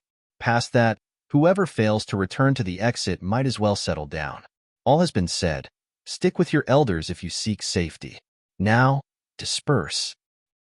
Mahava proclaimed, then in tandem, all elders led their disciples to the assigned entrances and dived in. The 4 Deva battalions vanished between the groves. But though at first, all remained in their elders' vicinity, many of the cosmic gods soon vanished from the ranks to pursue their own luck. While sticking with the elder undoubtedly was a wise move, it also ensured they could only get what their elders allowed them to. Their gains were doomed to be minimal. All understood that truth, and soon, none of the cosmic gods remained, leaving behind the high gods whose leading members broke into smaller groups to seek chances. But as Rethie sought Conrad with her god sense, she was startled to see that he was nowhere to be seen. How did he vanish without me sensing it? She wondered with frowning eyes. Instantly, she activated her third-layer seer's vision and spread her vision across several millions of square kilometers to locate Conrad. However, all attempts proved fruitless. What did we let in? A wolf or a lion? As those thoughts trailed within her mind, Rethie turned into a magenta light beam and left the remaining disciples behind to chase Conrad's trail. Still, she kept them within her sight, ready to appear should they face too great a threat. Meanwhile, Conrad stood within the sky, 100 meters above the essence nurturing forest with a white, floating eyeball hovering above him. This was his Truth Tao armament, the Eye of Truth. Within the essence nurturing forest, others may not be able to fly, but how could that apply to the Profane Prince? Still in his Mara disguise, he took the entirety of the forest within his vision, pinpointing all its chances and dangers with a single glance, and locating all the life forms it contained. The Nature Spirit Tribe's location and experts stood in plain view. And seeing the strength they held, Conrad curved his lips into a fiendish grin. Well, even if I don't meddle, it appears none of those little devis will escape this place with their lives.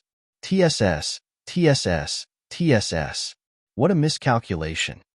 Conrad chortled and waved his right hand, causing Verena, Valkyrie, Celine, and Heidi to appear beside him. But they weren't the only ones. In a whirlwind of black light, 120 legionaries clad in light, pitch-black armors appeared at their back. The third secret force of the Jade Dynasty, the Silent Blade Pavilion. Of the 12 secret forces, the Silent Blade Pavilion was the most secretive. All cultivated a unique method crafted by Conrad and excelled in only one task: murder.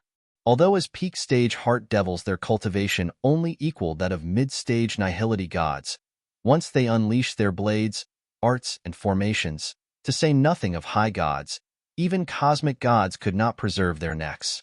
1,000 devis, 350 nature spirits, and a life embodiment's territory. Almost a fair fight. The four of you will each take 30 silent blades and dive in to seek opportunities. This is an excellent chance to test your mettle. 68 royal blood trees, 3252 greater blood trees, and thousands to tens of thousands of noble and pure blood tress lie within this forest. Moreover, a massive concentration of forces is gathering in 3 different places. Remember, the males are resources, the females are captives. In the end, no deva must remain standing within the forest. Do not let immortality get over your head. You get what you snatch. Go, and make me proud. Conrad ordered, and instantly, the 4 bowed alongside their troops before vanishing in dark purple winds.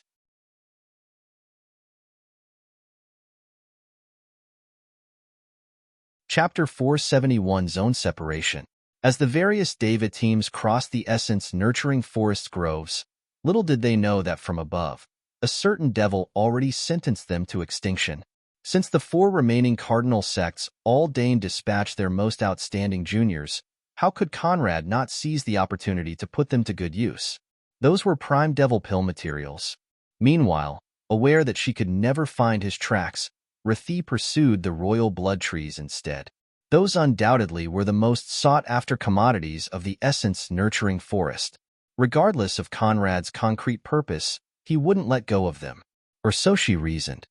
Alas, she would never get the time to put her hypothesis to the test. As she crossed the forest, keeping an alert mind and sweeping the perimeter with both her seer's vision and god sense, Rathi never expected that the crackle of timber beneath her feet would herald seismic changes. Crack. Instantaneously, the forest seemed willed into life with its trees heightening to impossible lengths and turning their roots into feet to assail the invaders. Dozens of trees unleashed their elongated branches in spear-like thrusts, all aiming at the Mara Devi. Green wind swept the scene, carrying with it legions of shimmering leaves while dazzling emerald flowers bloomed alongside soaring vines announcing the essence nurturing forest's desire to fight. Alarmed, Rathi raised her hand, causing 7 large magenta orbs to appear by her side. The 7 orbs unleashed magenta-colored tidal waves that slammed right into all opposing forces, crushing them in resounding booms before moving on to the rising trees. Asterisk boom. All burst into debris. But though her immediate crisis was averted, Rathi felt no joy. The disciples are in danger, she realized with widening eyes. But as she tried sweeping her god sense toward the disciples, she realized her god sense no longer functioned.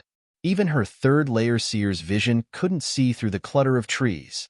Magenta light erupted from Rathi's form, and without delay, She turned into a radiant light beam to trace back her disciples. But at that time, grr, grr, grr. In a succession of rumbling sounds, the topography changed, and several emerald light domes appeared to separate the Devis in 5 zones. Rithi now stood in the eastern zone, while her disciples remained west. Ancestral glory, citadel of dreams. Rithi roared with her tone and contorted face screaming urgency. 90 chanting citadels appeared at her back, glittering in magenta light and swirling clouds of the same color.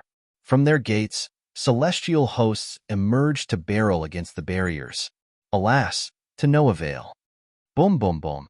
The full might of Rithi's cultivation and strength failed to put a dent in the grand emerald barrier. Meanwhile, within the northern zone, 5 bare-chested figures clad in light green pants stood before a similarly clad but sitting old man. All possessed emerald hair and eyes, with their every breath in harmony with nature. Across all those eons, we nature spirits never offended anyone, and despite all indignities, remained peaceful in the confines of our forest. However, at any given opportunity, those greedy, callous, and self-serving Devis bring bare arms to oppress and humiliate us. One of the 5 standing old men spat with an incandescent gaze shared by all his peers. The truth is evident. He who endures will be trampled. Today, if we do not retaliate with our full strength and slaughter them all to the last, heaven's hegemonic sects will never let us breathe. Another followed, but hearing this, the sitting old man shook his head. Slaughtering them is simple, but it will only bring us destruction. We can't afford to offend the primogens, otherwise we might as well commit suicide. Is the delight gained from venting a single moment of indignation worth damning our tribe? Are their lives worth ours? No, they are not. Therefore, we can't slaughter them. The old man, who clearly was the tribe's leader, replied with his eyes shut close. And if the Deva elders were present, they would have been startled to see that of those 6 men, 5 stood half-step into the legendary god rank, while their leader had already stepped into it, boasting an early-stage legendary god cultivation. Hearing his words, his elders sighed and lowered their heads as their clenched fists trembled in frustration. Their leader spoke true. To say nothing of the cardinal lords, even the divine lords could clean their nest. A short moment of bliss wasn't worth destruction. However, that doesn't mean we must take this lying down. Kill all high gods, kill half the cosmic gods, and capture the rest, especially those 4 elders. They shall become the shields of our freedom. The high god tribesmen and women can stand down. You shall lead the great guardians and guardians to accomplish this task. Execution. Yes, High Custodian. The leader ordered, and the elders bowed in approval before vanishing in swirling winds and leaves. It didn't take them a minute to gather their forces and break into 4 teams aimed at cleaning the forest of its invaders. By the time Rithi realized she could do nothing to break the barrier, dozens of arrows emerged from the tree's shadows, carried by formidable might to assail her from all sides. With a graceful spin, Rithi evaded the first wave, then vanished in swirling magenta haze to avoid the rest. But even as she landed several steps away, 9 god senses kept her locked, and from the intensity of their pressure, even before the foes showed up, Rithi could tell their strength. 7 ancestral gods, 2 half-step legendary gods. How can this be? Her eyes narrowed as stupor settled within. That the nature spirit tribe could breed a few ancestral gods was already ludicrous. But with what resources did they produce half-step legendary gods? What secrets did this forest hide? But as the 9 nature spirits emerged from the tree's shadows, Rithi knew those thoughts inconsequential. Since you Devis wish to drive us into damnation, we have no choice but to retaliate. Come with us and... One of the 2 elders began, but before he could finish his words, he found himself ensnared by the sight of the forest bursting into flames. Not only him, his partners also shared the same fate. A mirage. In the blink of an eye, he snapped out of it. But as his eyes landed back on reality, Rithi was nowhere to be seen. She ran. Just like that,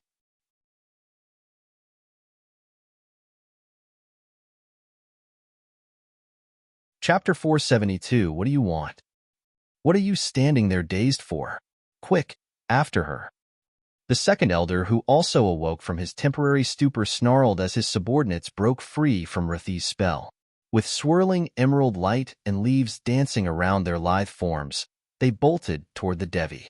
If the invaders' god sense and laws stood suppressed by the forest, the same rules didn't apply to the nature spirits and Thonian devils. Having inferred that her foes didn't face the same restrictions, Rathi created 4 identical dream avatars, and the 5 split in 5 directions. The nature spirits may have been innately skilled in nature laws, but none of them excelled in truth laws or cultivated seer's vision. They only had 2 choices: split or chase the 5 one at a time. They chose the latter. And as he observed Rathi's plight from above, Conrad nodded in approval. Alert and quick-witted, knowing when to advance and when to retreat. I like. Conrad appraised before vanishing in swirling black flames.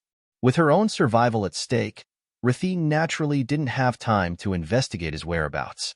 But while she could stall the nature spirits, the essence-nurturing forest would never fall for her tricks. Not even 3 minutes after leaving her captors behind, Rathi found herself surrounded by 5 floating trees. Emerald light surged and the trees morphed with vines coiling around their forms as they turned into bipedal green giants endowed with vine limbs and plants sprouting from their forms. Ha ha ha ha, Devas surely are a righteous lot.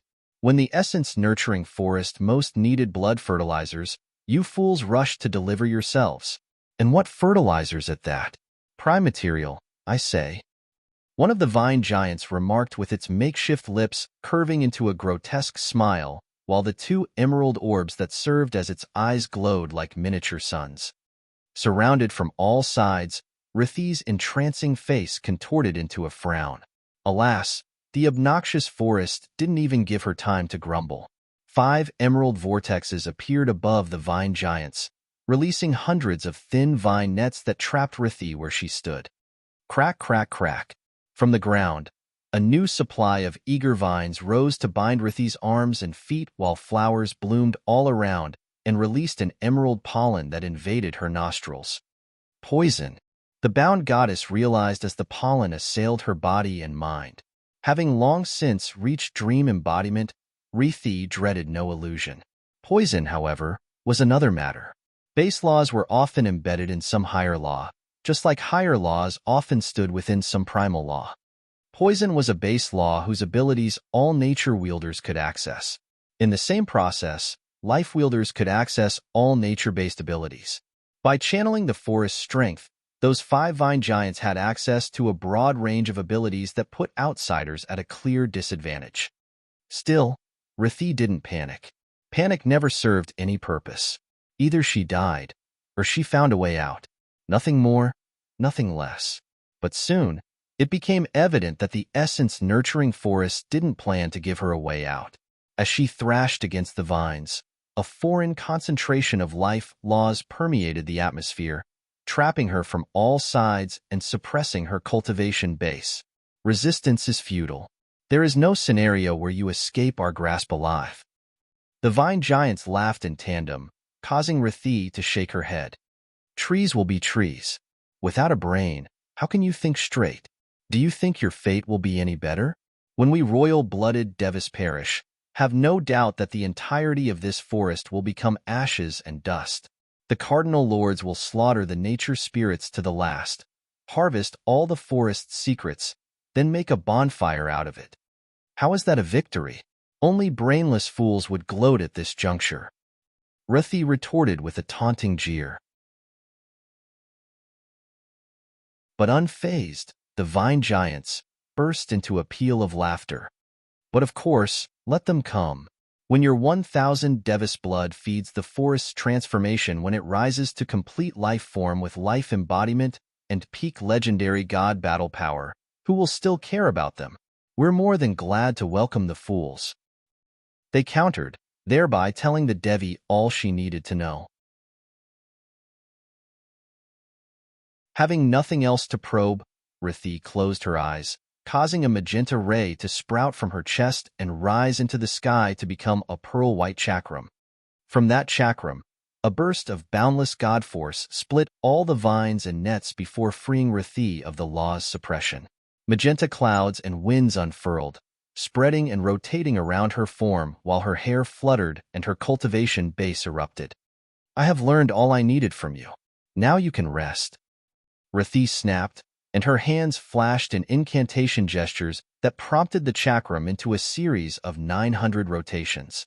At its center, a miniature star appeared, releasing a flaming explosion of magenta rays that encompassed everything across 100 kilometers. An 8 stars god artifact, the 5 giants realized, far too late.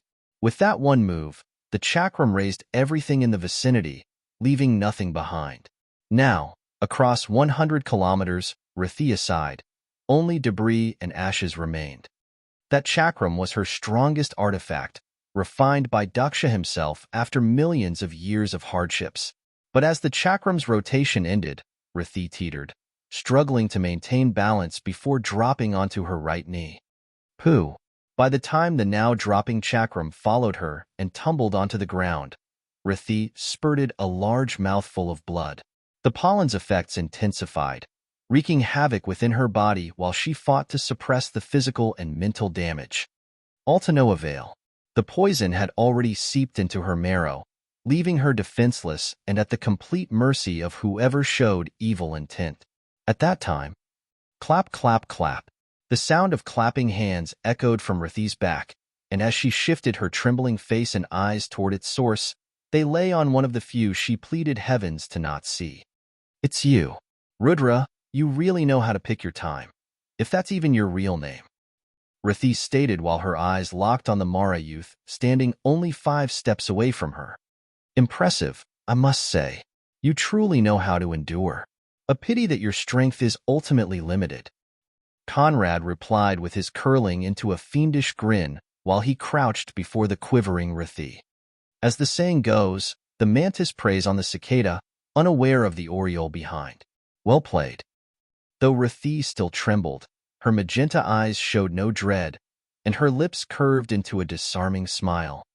Now, what do you want?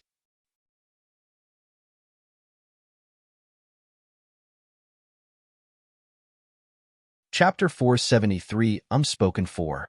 A chilling silence met Rethie's inquiry.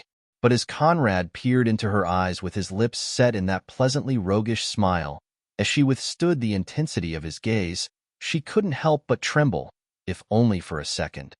Now she could clearly see that beneath that peak-high god Mara facade, a dreadful force able to control her very fate with a hand flicker hid, gauging her worth with his every glance.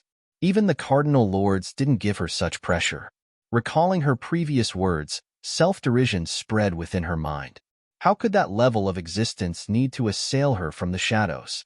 Still in silence, Conrad stretched out his right hand, tapping Rethie's forehead with his index. In that instant, all poisonous forces tearing her insides out dissipated, leaving behind a soothing force that returned her to peak condition in the fraction of a second. You. Conrad replied in a refreshing tone that echoed like a relaxing, subduing sonata. The disarming force of that single word made Rethie re-estimate the man. But as consternation settled within her narrowing eyes, Conrad pursued. I want the beauty, the mind, the breath, the heartbeat, the soul, all to belong to me and only me. As he spoke, Conrad's lips bridged the distance between them two, stopping only an inch away from Rethie's. With a tilt on the left, Conrad brought his face next to hers and whispered right into her ear. That my name keeps you awake at night, that my touch sets your heart ablaze, that your yearning clouds your vision and you wholly succumb to me. That is what I want.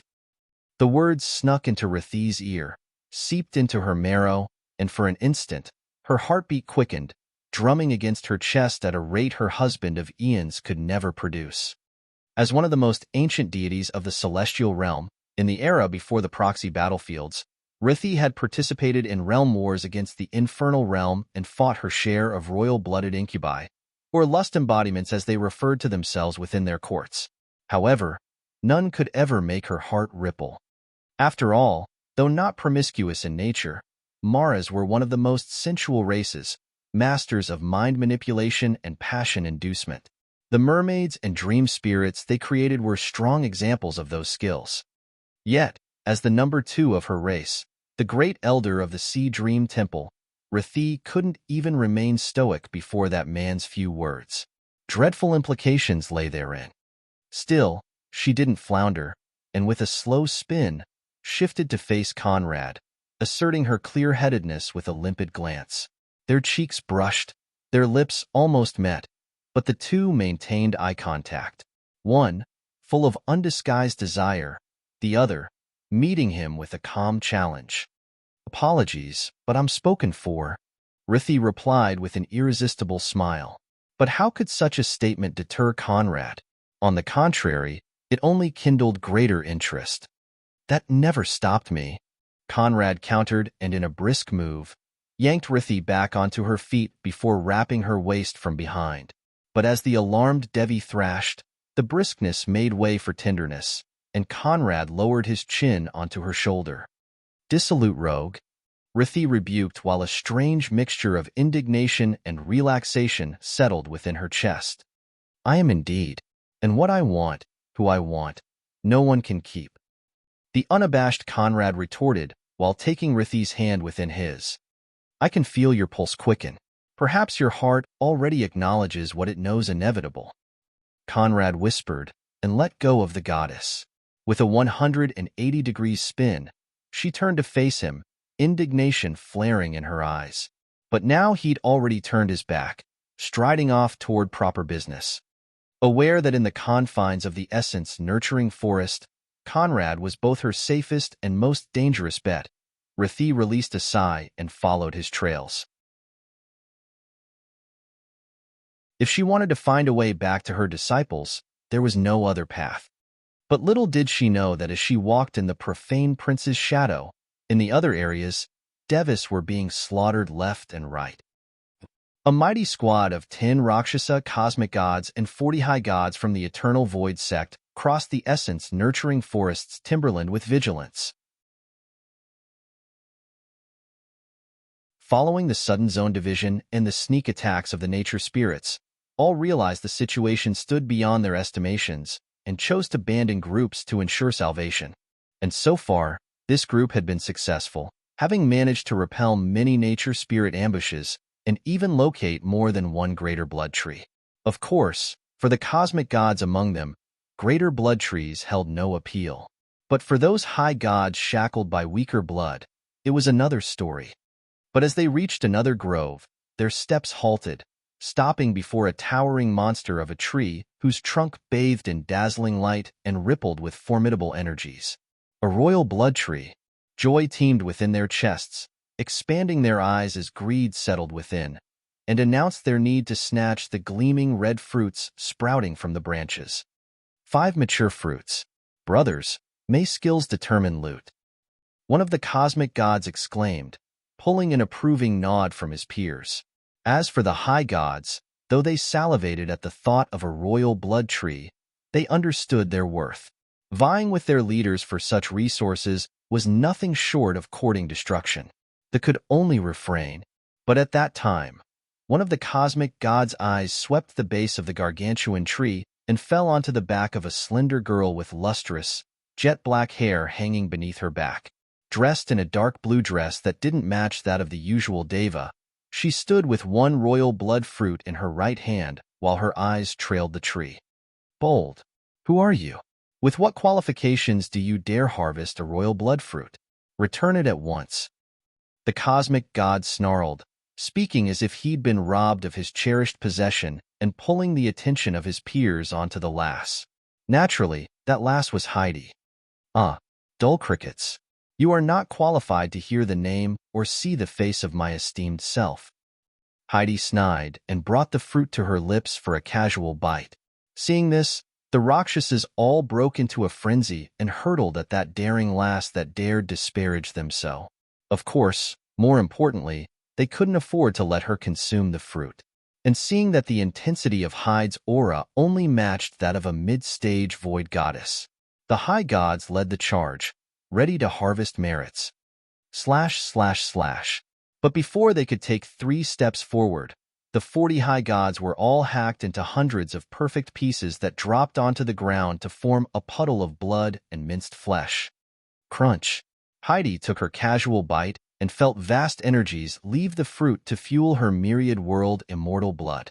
Alarmed, the cosmic gods browsed the perimeter to locate the assassins with their wide-open eyes. Alas, the whistle of the wind was their sole discovery. Heidi waved her hand, causing a 10 meters long, dark purple cauldron to appear within the air. Such wastes are not qualified to be refined by my beloved father. Execute them all, and toss them into the cauldron. Today, I must refine devil pills. Heidi ordered, and instantly, the 30 silent blades hiding in the shadows turned into black rays of staggering explosive powers and hacked at the 10 cosmic gods from all sides, chopping them body and soul in a single blow. Even at the point of death, those deities still couldn't understand why their heads soared into the sky. Such was the might of the silent blades.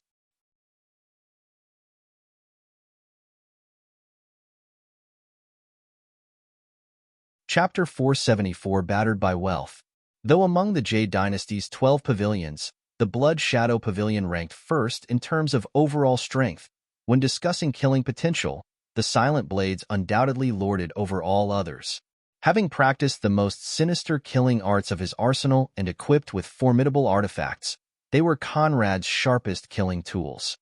They walked without neither breath nor presence, silent shadows whose sole skill lay in unsheathing the blade to harvest lives.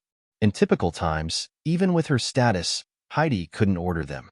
But since Conrad gave his command, she now held the right. Of course, she knew that unlike Verena, the Valkyrie, and Celine, within the shadows someone stood to supervise her, someone she loved and loathed. Not that it mattered. With her right hand, Heidi held her royal blood fruit, crunching it while with the left she moved her fingers in incantation gestures. The dark purple cauldron kicked into gear, releasing a purple devil mist as it bolted toward the Deva high god's remains and swallowed them whole. Their flesh, their blood, all became the basis of a new refinement as dark, billowing flames soared from the boiling cauldron.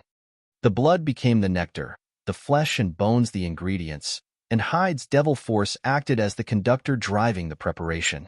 Devil alchemy was one of Conrad's many creations and a craft only Thonian lords and above had access to. Naturally, Heidi had been schooled in the practice. Taking the blood of the fallen as the core, their flesh as the supplement, the devil energies and the cauldron as the guide to refine devil pills of various grades. If Helmut excelled in warfare, then in terms of pill and artifact refinement, Heidi didn't know rivals within her generation. If not for her relentless investment in refining, with Conrad's guidance, she'd have long since reached the late stage of the heart devil realm. The reason for her insistence? Favor. What their father lacked the least was mighty officials. The Jade Dynasty abounded with talents all vying for a spot in the legions and a chance to cross the Thonian devil ladder. But very little held interest in the devil pill and artifact refining. Even among the consorts, few exceptions lay. Daphne was the most apt, and for that Conrad greatly favored her. Noticing that need, Heidi gave her all to the craft and got many boons in return. Of course, she'd yet to obtain what she wanted the most. Purple fog soared alongside the eldritch flames, darkening the sky and staining the atmosphere with the miasma of the fell, while the bloody mixture within the cauldron swirled in successive rotations. A deafening explosion resounded with a surge of dark purple light, and as Heidi finished her fruit, from the cauldron, 7 purple pills rose, all shimmering, all exuding formidable devil force. But as she turned to face the result, Heidi shook her head in disappointment. My cultivation is ultimately too low.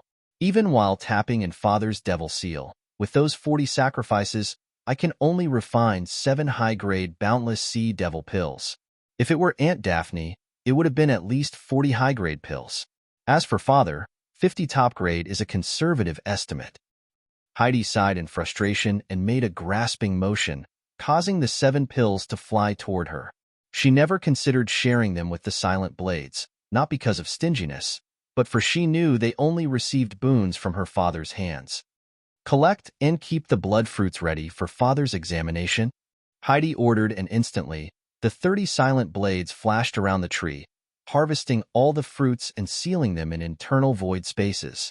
Unlike lower-ranked trees, royal blood trees possess strong defenses able to repel the average high god. Of course, when the silent blades made their moves, the tree's defenses collapsed, allowing Heidi to pluck a fruit with zero effort.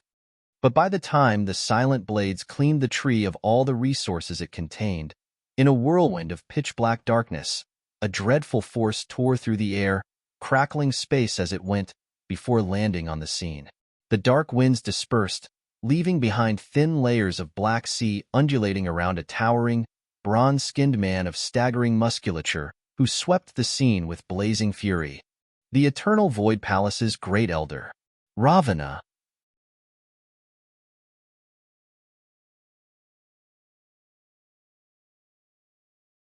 An emerald spear of endless life essence, the lineage weapon inherited from her mother, Evernight. A jade-colored warhammer from her father's lineage, Catastrophe. A shimmering blood blade from the royal vampire line, Sanguine Dance. And last but not the least, a golden staff encrusted with 9 diamonds, a mighty truth devil artifact refined by Conrad himself, the heaven-toppling staff. Hyde's devil seal kicked into gear as ancestral glories appeared at her sides and auspicious clouds filled the sky, propelling all those armaments to their limit.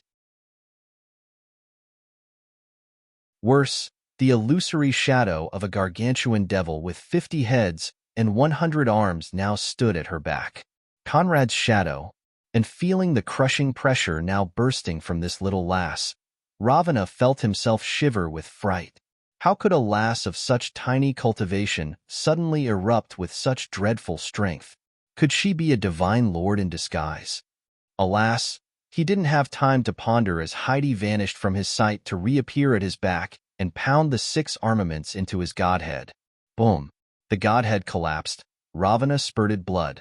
The armaments carried on their way, tearing space to shred before lodging right into their target's skulls and back. Bang! Like a meteor, Ravana hurtled toward the ground and cratered within. Similar scenes played all around. Verena now held Anura, the Radiant Light Mountain's great elder, by the throat while his dozens of disciples lay inert, with their fate and very future severed from the face of heaven. I am an ancient deity dating from the first God of War's era. How can you possibly control my fate? Anura stammered while his outwardly unharmed body trembled within the supreme grasp of Verena's fate-commanding hands. Because I am its embodiment, and I now sentence your fate to destruction. Verena replied with a gentle smile contrasting with the callousness of the execution, and instantly, all the fate variations lying in Anura's future morphed to become a single possibility, one ramification within the fate standard. The fate standard collapsed, and he dropped onto the ground, as lifeless as the rest.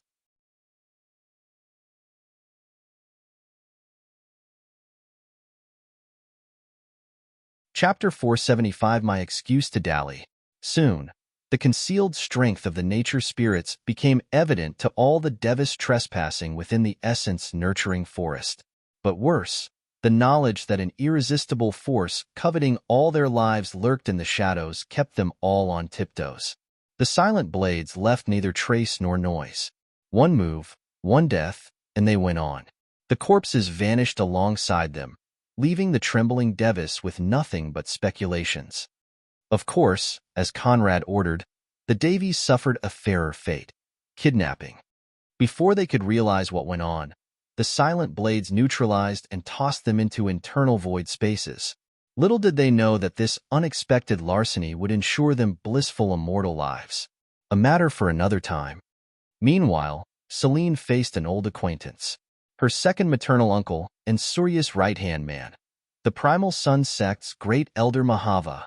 When his golden eyes first lay on that buxom bombshell whose outrageous curves snatched all attention, Mahava's heart teemed with reckless greed. But in a flash, he steadied his mind and contained himself. His eyes rose to meet Celine's, but when they interlocked, consternation flashed within his golden hues. As a god, the word forget didn't exist in Mahava's vocabulary. All the tiniest details of his life remained firmly imprinted within his mind. The age was different, the shape unrecognizable, but within those eyes of Selene's, a familiar glint flickered, reminiscing him of the time his elder brother Surya led experiments on their Nephilim niece. But that girl was dead, destroyed in body and soul. How could she possibly reappear? But if not her, no need to dwell on unnecessary thoughts. Uncle, long time no see. 1,000,000 years and no improvement. No wonder you so desperately sought the secrets of my blood. A pity that with your skills that even donkeys look down on, you can never replicate it. Selene began, causing Mahava's eyes to widen in fright. The words said it all. The dead stood before him in flawless conditions. Alarmed and believing he'd fallen prey to the essence-nurturing forest's tricks, Mahava looked left and right, sweeping the area with his weakened god senses and seer's vision, but failed to spot an anomaly. Selene's lips curled into a radiant smile. Yet, her eyes blazed with soaring killant intent, a sharp contrast that snatched back Mahava's attention. You can't possibly be, I don't believe it. He snarled in a mixture of skepticism and fright, letting his cultivation base erupt to confront the illusion. Before that sorrowful display, Selene shook her head in disapproval. TSS, TSS, TSS. As the saying goes, they will not shed tears before they see their coffins. Fine, this is an illusion. A dream. Selene paused and stepped forward, causing 9 crimson suns to appear at her back and blind Mahava in a perfect eruption of mixing celestial and demonic forces. Ravmalak and archdemon energies overlapping in a brand new, several times mightier force. That I will now turn into a nightmare. Ancestral glory. Infernal luminaries. The Nephilim's right index stretched toward Mahava, devil force unfurled, combining with the 9 crimson suns of celestial and demonic powers to fill the area with crushing might. Still, Mahava was undaunted. Bold creature, regardless of where you hail from, of truth and falsehood, with your mid-stage high god-level strength, you are not qualified to fill the gaps of my teeth. Mahava snapped, for though Selene's foundation and battle power allowed her to cross several levels, with her mid-stage boundless sea devil cultivation, to say nothing of Mahava, even low-level ancestral gods stood beyond her league, or so it should have been. Before Mahava could make his move, 9 mirrors appeared in the sky to reflect the light of the crimson suns. Those 9 mirrors each rippled with formidable devil force and truth law's forces that all locked on Mahava, reducing his cultivation to Selene's level. His eyes widened in fright. The leveling mirror set. A devil artifact refined by my most adored devil for humiliation purposes. Now, same cultivation, let's see what you got. Selene countered, and without further ado, releasing an explosion of crimson solar energies that barreled into a dazed Mahava, sending him hurtling in the sky, a charred and unrecognizable mess. And while her fellow Devis suffered slaughter and the Devi's kidnapping, the unaware Rithi walked beside the chief culprit of all those events with a disturbed gaze echoing her internal incredulity. Since they'd set out, Conrad successfully led her to 3 dozen royal blood trees, all within a day. This was a shocking record that clearly indicated he knew precisely where they stood. The essence-nurturing forest restrictions posed him no challenge. Still, he insisted on taking his time, enjoying a stroll instead of directly teleporting toward the destination. He was playing her and she knew it. Still, she had to ask, and so she did. You obviously know their location. Why don't you just take them all? Rithi inquired with her eyes narrowing in a frown. And before that inquiry, Conrad replied with a wolfish grin. The face spoke the words before they even left his lips, and by the time they echoed, Rithi was already releasing a sigh. If I do, then I no longer have an excuse to dally with you. Little did Rithi know that this was only half the truth. Conrad delayed because he awaited a certain event that made those hundreds of royal blood fruits he plucked inconsequential. You have no hope. In this world, No one can make me consciously betray Kama. If you succeed, then it shall be due to might, and not by submission of my heart. Rithi declared with an inflexible certitude that only made Conrad's smile brighter. Guilt and love vastly differ. If you were in love, perhaps your words would hold some tiny bit of weight. But since you merely feel guilty, you're doomed to surrender of your own volition. Conrad retorted without halting his footsteps, and the words smacked Rithi right in the face, stopping her dead in her tracks as her body trembled and her eyes widened in a stupor.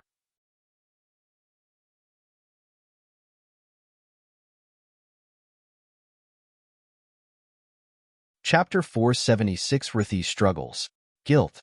For Conrad to use that precise word showed he was well aware of the truth behind Rithi and Kama's union. To outsiders, the god and goddess of love, as they were referred to throughout heaven, undoubtedly were a perfect match.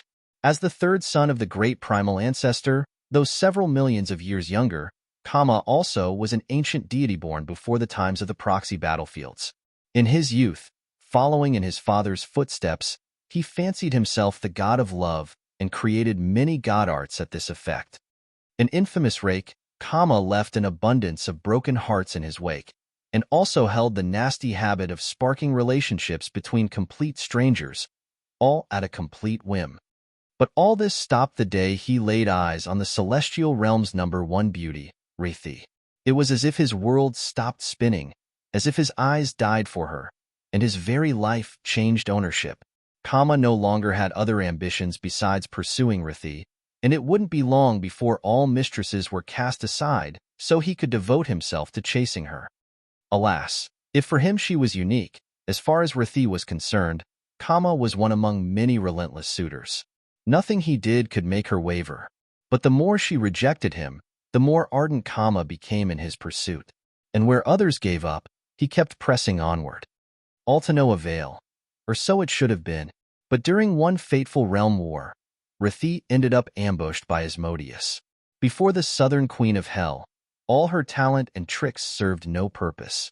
Asmodeus effortlessly suppressed her and resolved to turn the Devi into her new plaything.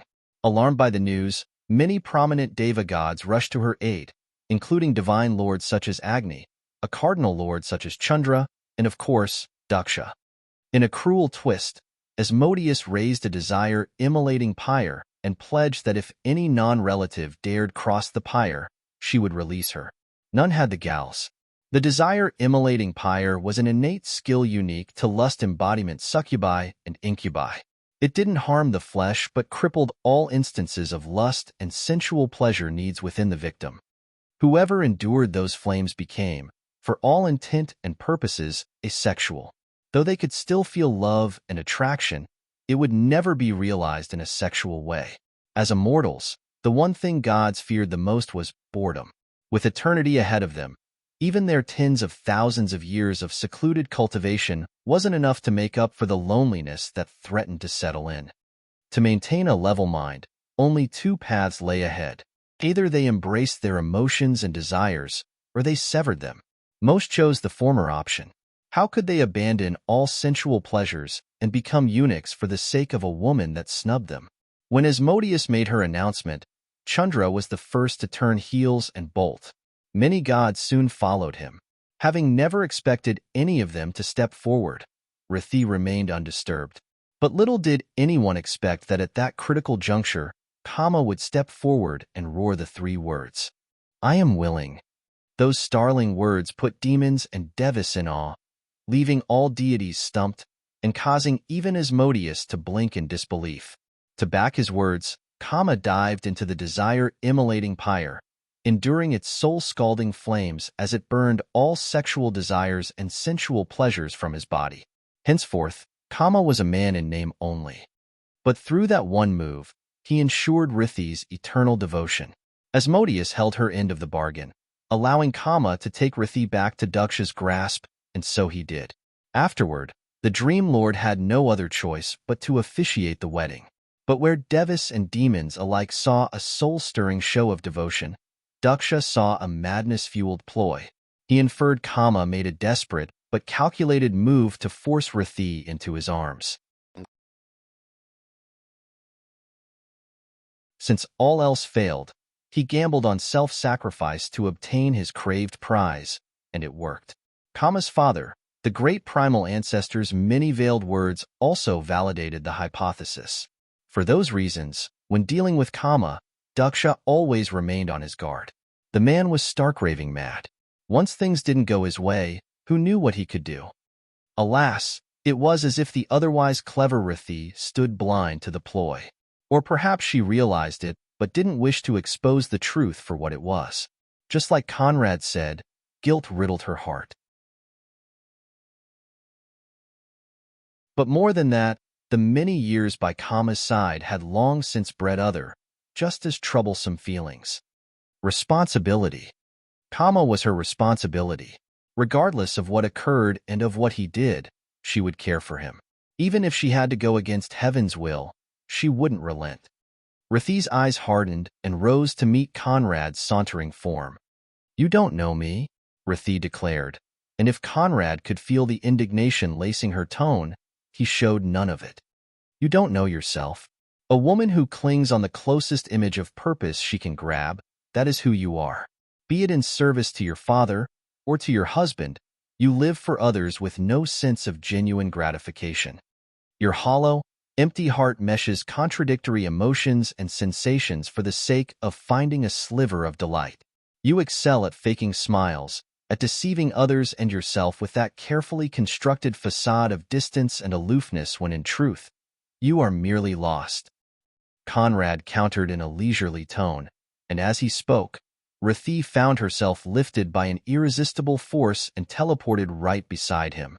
Still guided by that force hiding a level of truth laws she couldn't even begin to understand, Rithi walked beside Conrad, again alarmed by his might and how effortlessly he saw through her. Laid bare, she floundered, feeling as though she stood naked in a crushing pool of darkness where the breath of that nefarious existence became her sole hope for salvation. Now, Rithi realized that her best estimations still fell short. Perhaps that man's strength had already surpassed the likes of the Primogens. Perhaps even the warden couldn't handle him. And when her thought reached that stage, enlightenment flashed within her mind, and her eyes widened in disbelief. The Thonian realm. Where do you rank in the Thonian Primogen's court? Rithi stammered in fright, unable to believe her guess. And before that inquiry, Conrad's lips curved into a devilish grin. At the summit, of course.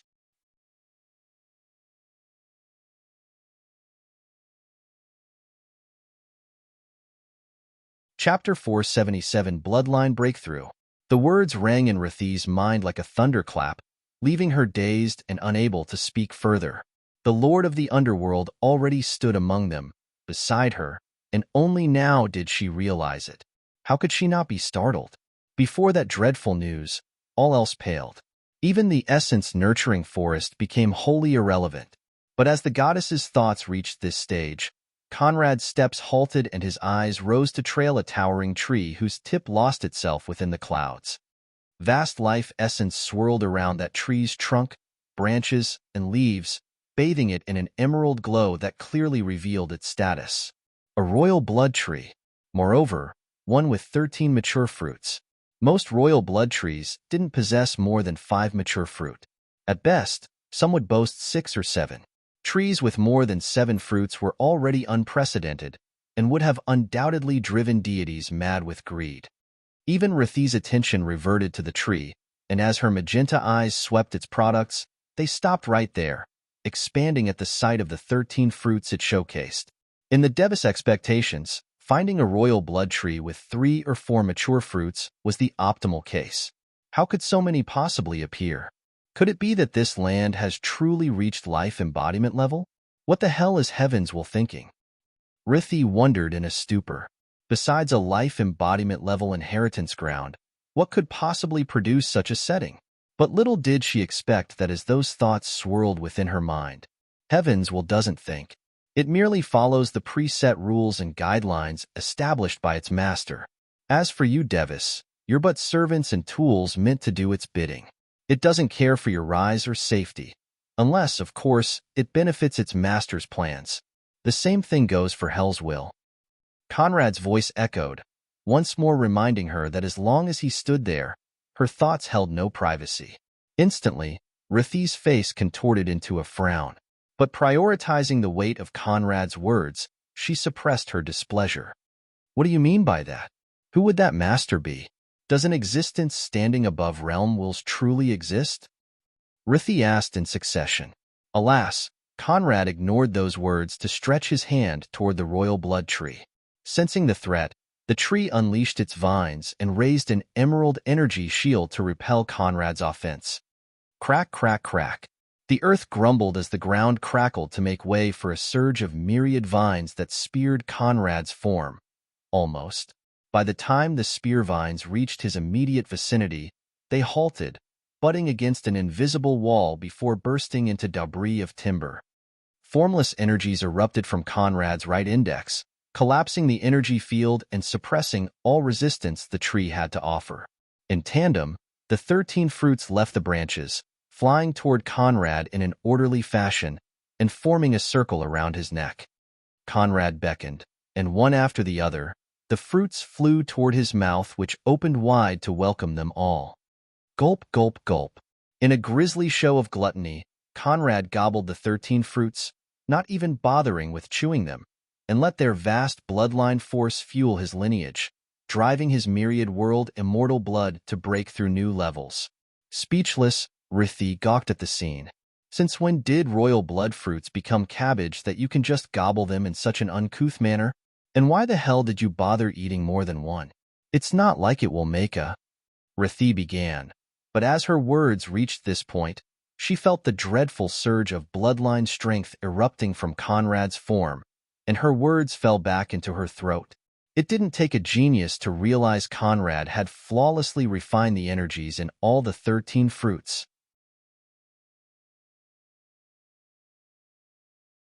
Now, as Rithi's eyes swept Conrad's form, they held the fear of a mortal staring at a prehistoric beast. Next, Conrad stated, undisturbed by the goddess' fright, and led the way toward the next royal tree. In a flash, 3 days passed, and with each, Conrad found and refined 10 royal trees' fruits. At the dusk of the third, 30 trees and 267 fruits had fallen victim to his profane grasp. Past the 61st, Conrad stopped consuming the fruits, keeping them in his infinite void space instead. It's not that he didn't want to, but with each fruit, the efficacy diminished, and past the 61st, no more boons lay in consuming the fruits. The rest he would store and refine into pills and elixirs for his forces. Still, Conrad made massive gains. Before his current auspicious clouds, base and higher law wielders were completely invalid. Primal law wielders lost 90% might, while base law embodiments lost 100%, and higher law embodiments lost 55%. Alas, this wasn't enough. Celestial Slaughter's auspicious cloud still stood a step above. Before him, primal law embodiment aside, all were invalid. It seems that if I want to surpass him, I really need to slaughter the primogens and snatch their lineages as soon as possible, Conrad reasoned. But little did he know that while he pondered ways to lure the Deva primogens in one spot for slaughter, Rithi quivered beside him. With each breakthrough in bloodline strength, Conrad's suppressed floral scent erupted, each time made mightier by the bloodline growth. For the past 3 days, Rithi struggled to suppress the desires that scent kindled within her chest. Only her failed attempts to escape reminded Conrad of the seductive might of his pheromones, and he'd put them back under seal. But now, as he tested the intensity of his bloodline might, poor Rithi bore the brunt of the floral scent's assault. Her mind reeled, and her legs trembled while she panted with weakening knees. Stop that thing, damn it. The floundering Rithi stammered, reminding Conrad of her predicament. Oh, apologies. I forgot how easily aroused you were. Conrad replied in an apologetic tone that set Rithi's heart ablaze with fury. Never in her eons of existence did she ever deal with such an infuriating fellow. How dare he play her so? You damn. Rithi formed the start of a curse. But before she could finish her words, Conrad moved past her guard and silenced her lips with an impromptu kiss. Again, Rthi's words died in her throat. Only when Conrad's tongue invaded her did she snap out of her torpor. But though at first, she wished to shovel him into the ground, or at least push him back, as his tongue tasted hers, she quickly lost the strength and need to revolt. Her mind blanked, and she stood there dazed, falling limply into his grasp. Holding her by the waist, Conrad spun, and Rthi was shocked to see 9 emerald rays fly right by, piercing the spot she previously stood in before landing on the ground, leaving behind 9 divine arrows.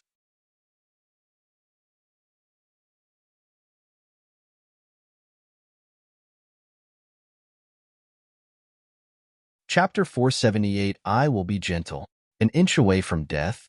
Those were the 5 words that swirled within Rthi's mind as her eyes fell upon those 9 bolts that would have undoubtedly driven her into an early grave. No, she wouldn't die, but getting crippled was a must. With her 3rd layer seer's vision and truth seer status, even with the forest restrictions, there was simply no way her awareness should have fallen to such a laughable level. But when the essence nurturing forest's pressure mixed with that Rudra's overpowering presence, it became a whole other matter. Fortunately, the scourge also turned out to be an impregnable shield. Otherwise, well, best not dwell on sordid matters. Breaking the kiss, Conrad held Rthi within the gentle, yet firm grasp of his right arm while shifting his gaze toward the distant trees whose shadows concealed 9 figures Rthi was now familiar with. Even before they revealed themselves, she knew those arrows couldn't have other owners. How entertaining. It has been centuries since anyone dared sneak attack my imperial self. Ignorance surely is bliss. Show yourselves. Conrad began with a jovial tone Rthi couldn't help but find bone-chilling. And once the 3 words, my imperial self, echoed, she was again reminded that the man in whose arms she now lay was none other than the sovereign of the Thonian realm.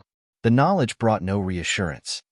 9 green leaf whirlwinds soared from the shadows, dropping from above and surrounding the Conrad Rthi pair with 9 slender figures. The 9 nature spirit elders and guardians on Rthi's trail. To say nothing of here, even in the outside world, with the backing of her mirror and own battle power, Rthi couldn't win that fight. Nature spirits were a primordial race whose existence predated the demons and Devis. Though they still belonged to flawed bloodlines, their only flaw lay in reproduction abilities. In terms of strength, royal-blooded demons and Devis weren't their matches. Although Rthi's bloodline strength trumped that of her peers, before the combined strength of those 2 elders and 7 great guardians, she couldn't raise any storm.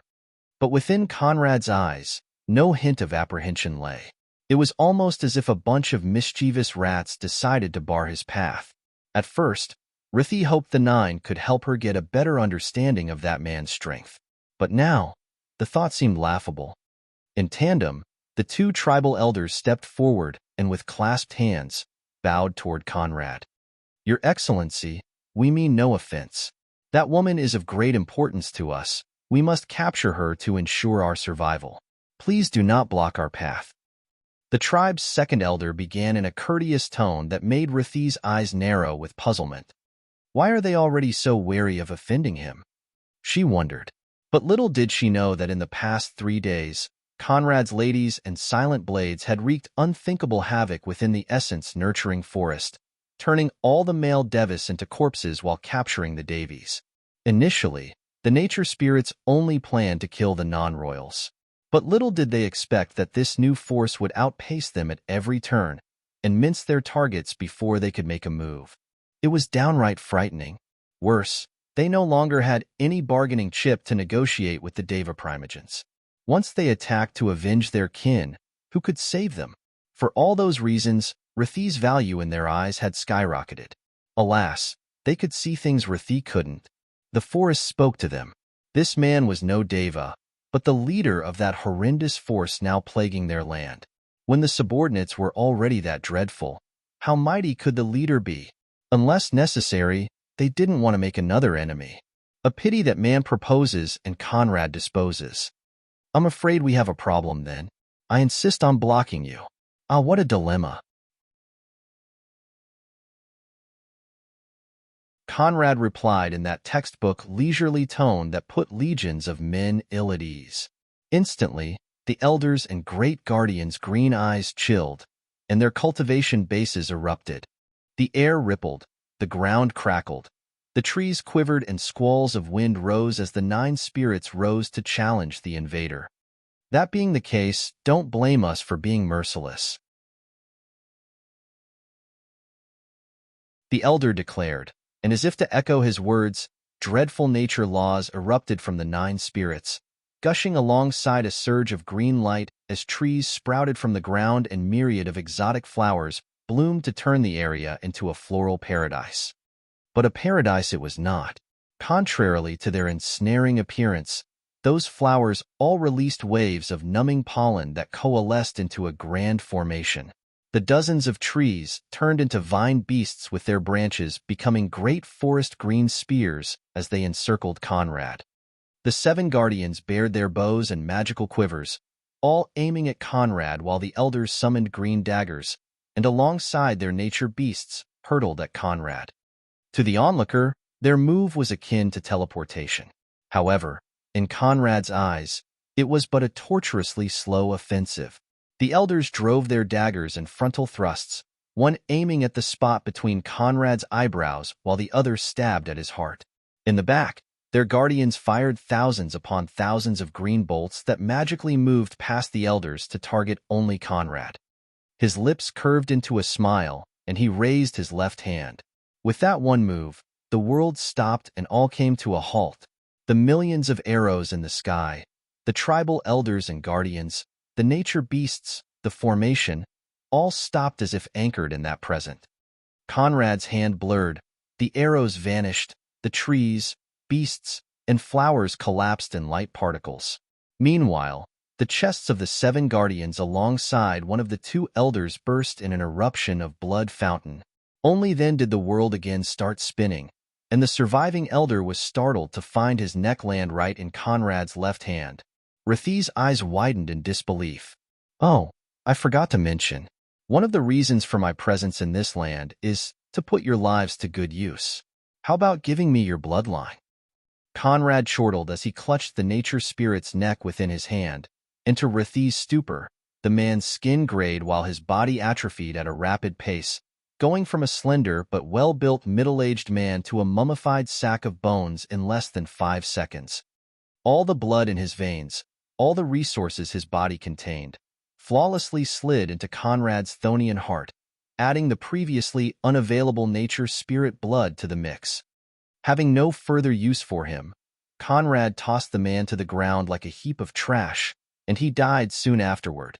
Again Conrad waved his hand, collecting the fallen nature spirits in his infinite void space for later use.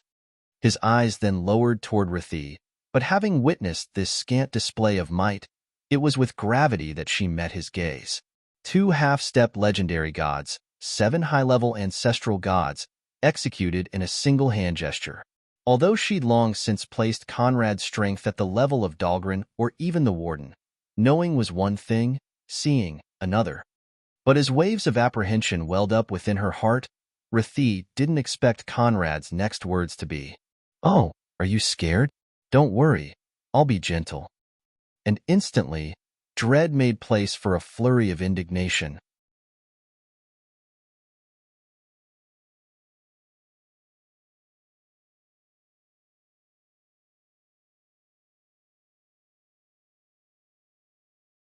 And as Conrad's breath grazed her, Rathi felt herself shrinking, and Conrad expanding, becoming a giant of immeasurable proportion that kept her pinned within the palm of his hand.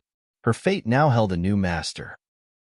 Meanwhile, deep within the essence-nurturing forest, the nature spirit's leader and high custodian felt the demise of 2 elders and 7 great guardians. His mind reeled, and alarmed he stood up. Who could it be? Have the Deva primogens arrived? Or did a new powerhouse emerge? Forest, speak to me.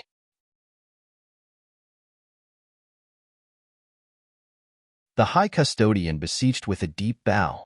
No words echoed, and a weighty silence followed. But when the high custodian straightened his back and raised his eyes, they shone with enlightenment. "I see. The enemy is beyond what I can handle, but the same doesn't apply to the rest. Forest, I understand.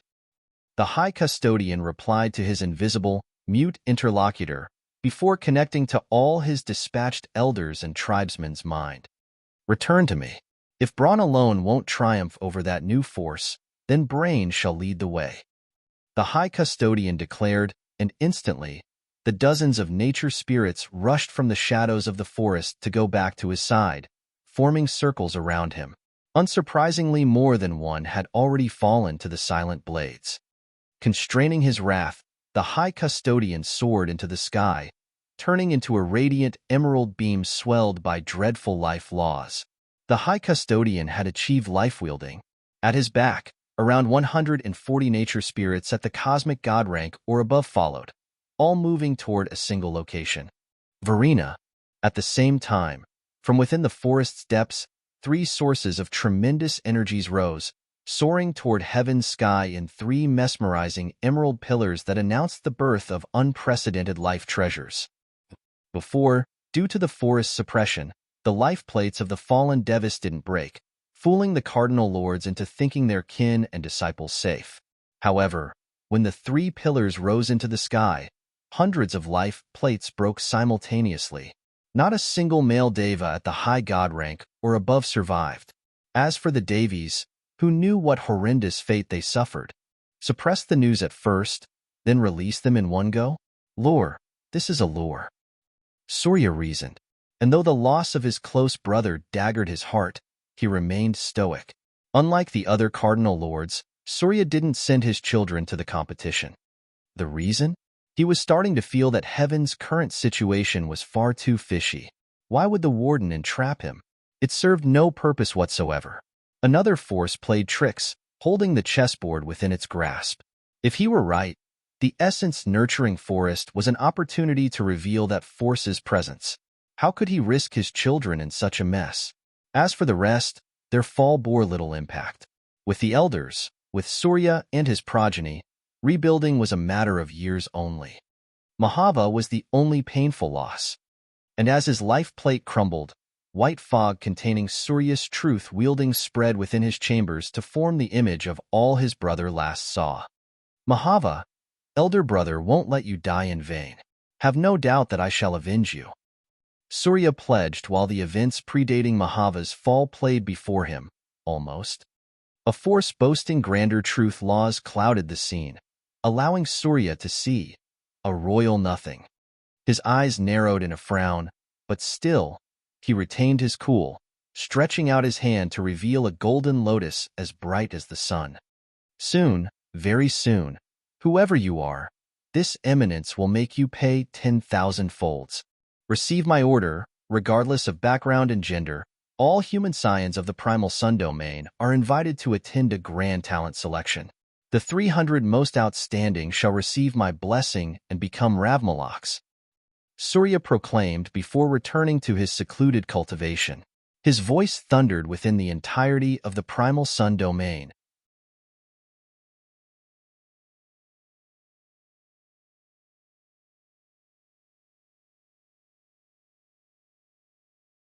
Chapter 480: The Primogens Attack. If Surya could keep his cool, the same didn't go for the other Primogens.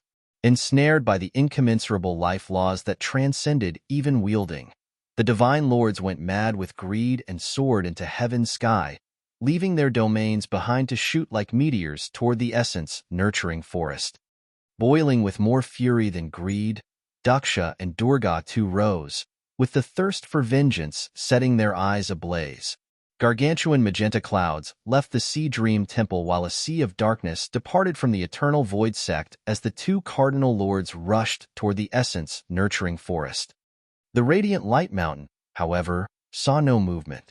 Not because Brihaspati saw through the lure, but because he was unable to interfere. And as he stared, helpless, at the broken plates and struggled to suppress the aftermath of his cultivation deviation, veins pulsed on his temple. Laced with fury, his head turned toward the now mortal Tara, who knelt within the room, trembling before a side of Brihaspati she didn't know existed. Get lost. Out of my radiant light mountain, never to return. Brihaspati bawled, almost tearing Tara's mortal eardrums to shreds. Frightened, she trembled, quivering on her knees without daring to raise her eyes toward Brihaspati's face. Following that night, Tara awoke in her bed, without an ounce of cultivation or memories of what occurred. Her maid soon told her a story of how she was abducted, and her cultivation harvested by a lust-frenzied Chandra. Almost mad with grief, she rushed toward Brihaspati, but he refused to see her. After letting her kneel at the gate for 3 days, he finally deigned to meet her. Never did she expect that he'd again have her kneel, and that his following words would be expulsion. Husband, I do not understand what happened. I have no memory of the event, and even if I did, how can you blame for something that occurred against my will?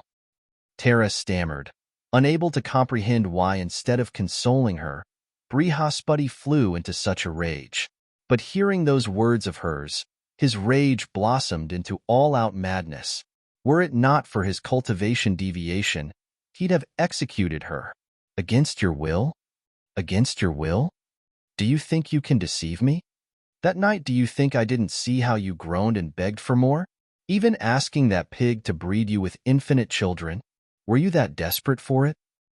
Brihaspati snarled, as his body shook and his livid face reddened in fury.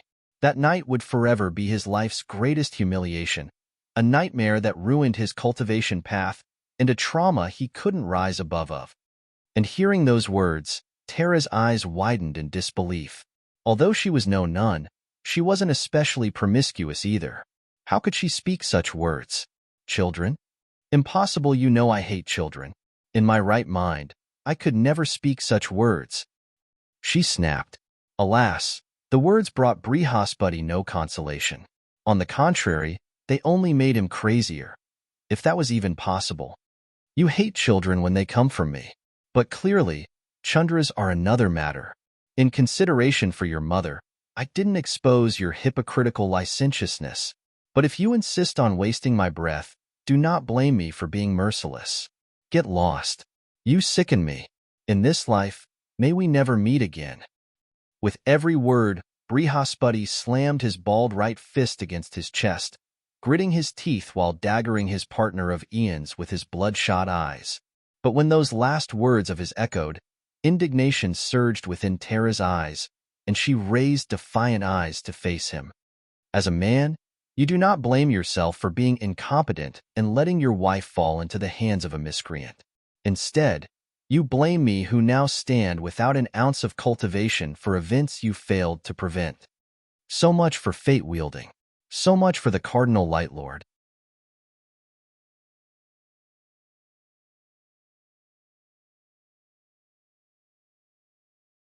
Brihaspati bawled, gathering his cultivation and abandoning himself to deviation as he sentenced Tara's fate standard to destruction. He'd now truly fallen to his heart demons, thenceforth embarking on a demonic road there was no coming back from. White light gathered at his fingertips, becoming a white ray that flew toward Tara's forehead. However, right before the lethal ray hit home, Tara vanished from Brihaspati's sight. Confusion filled his eyes. How can this be?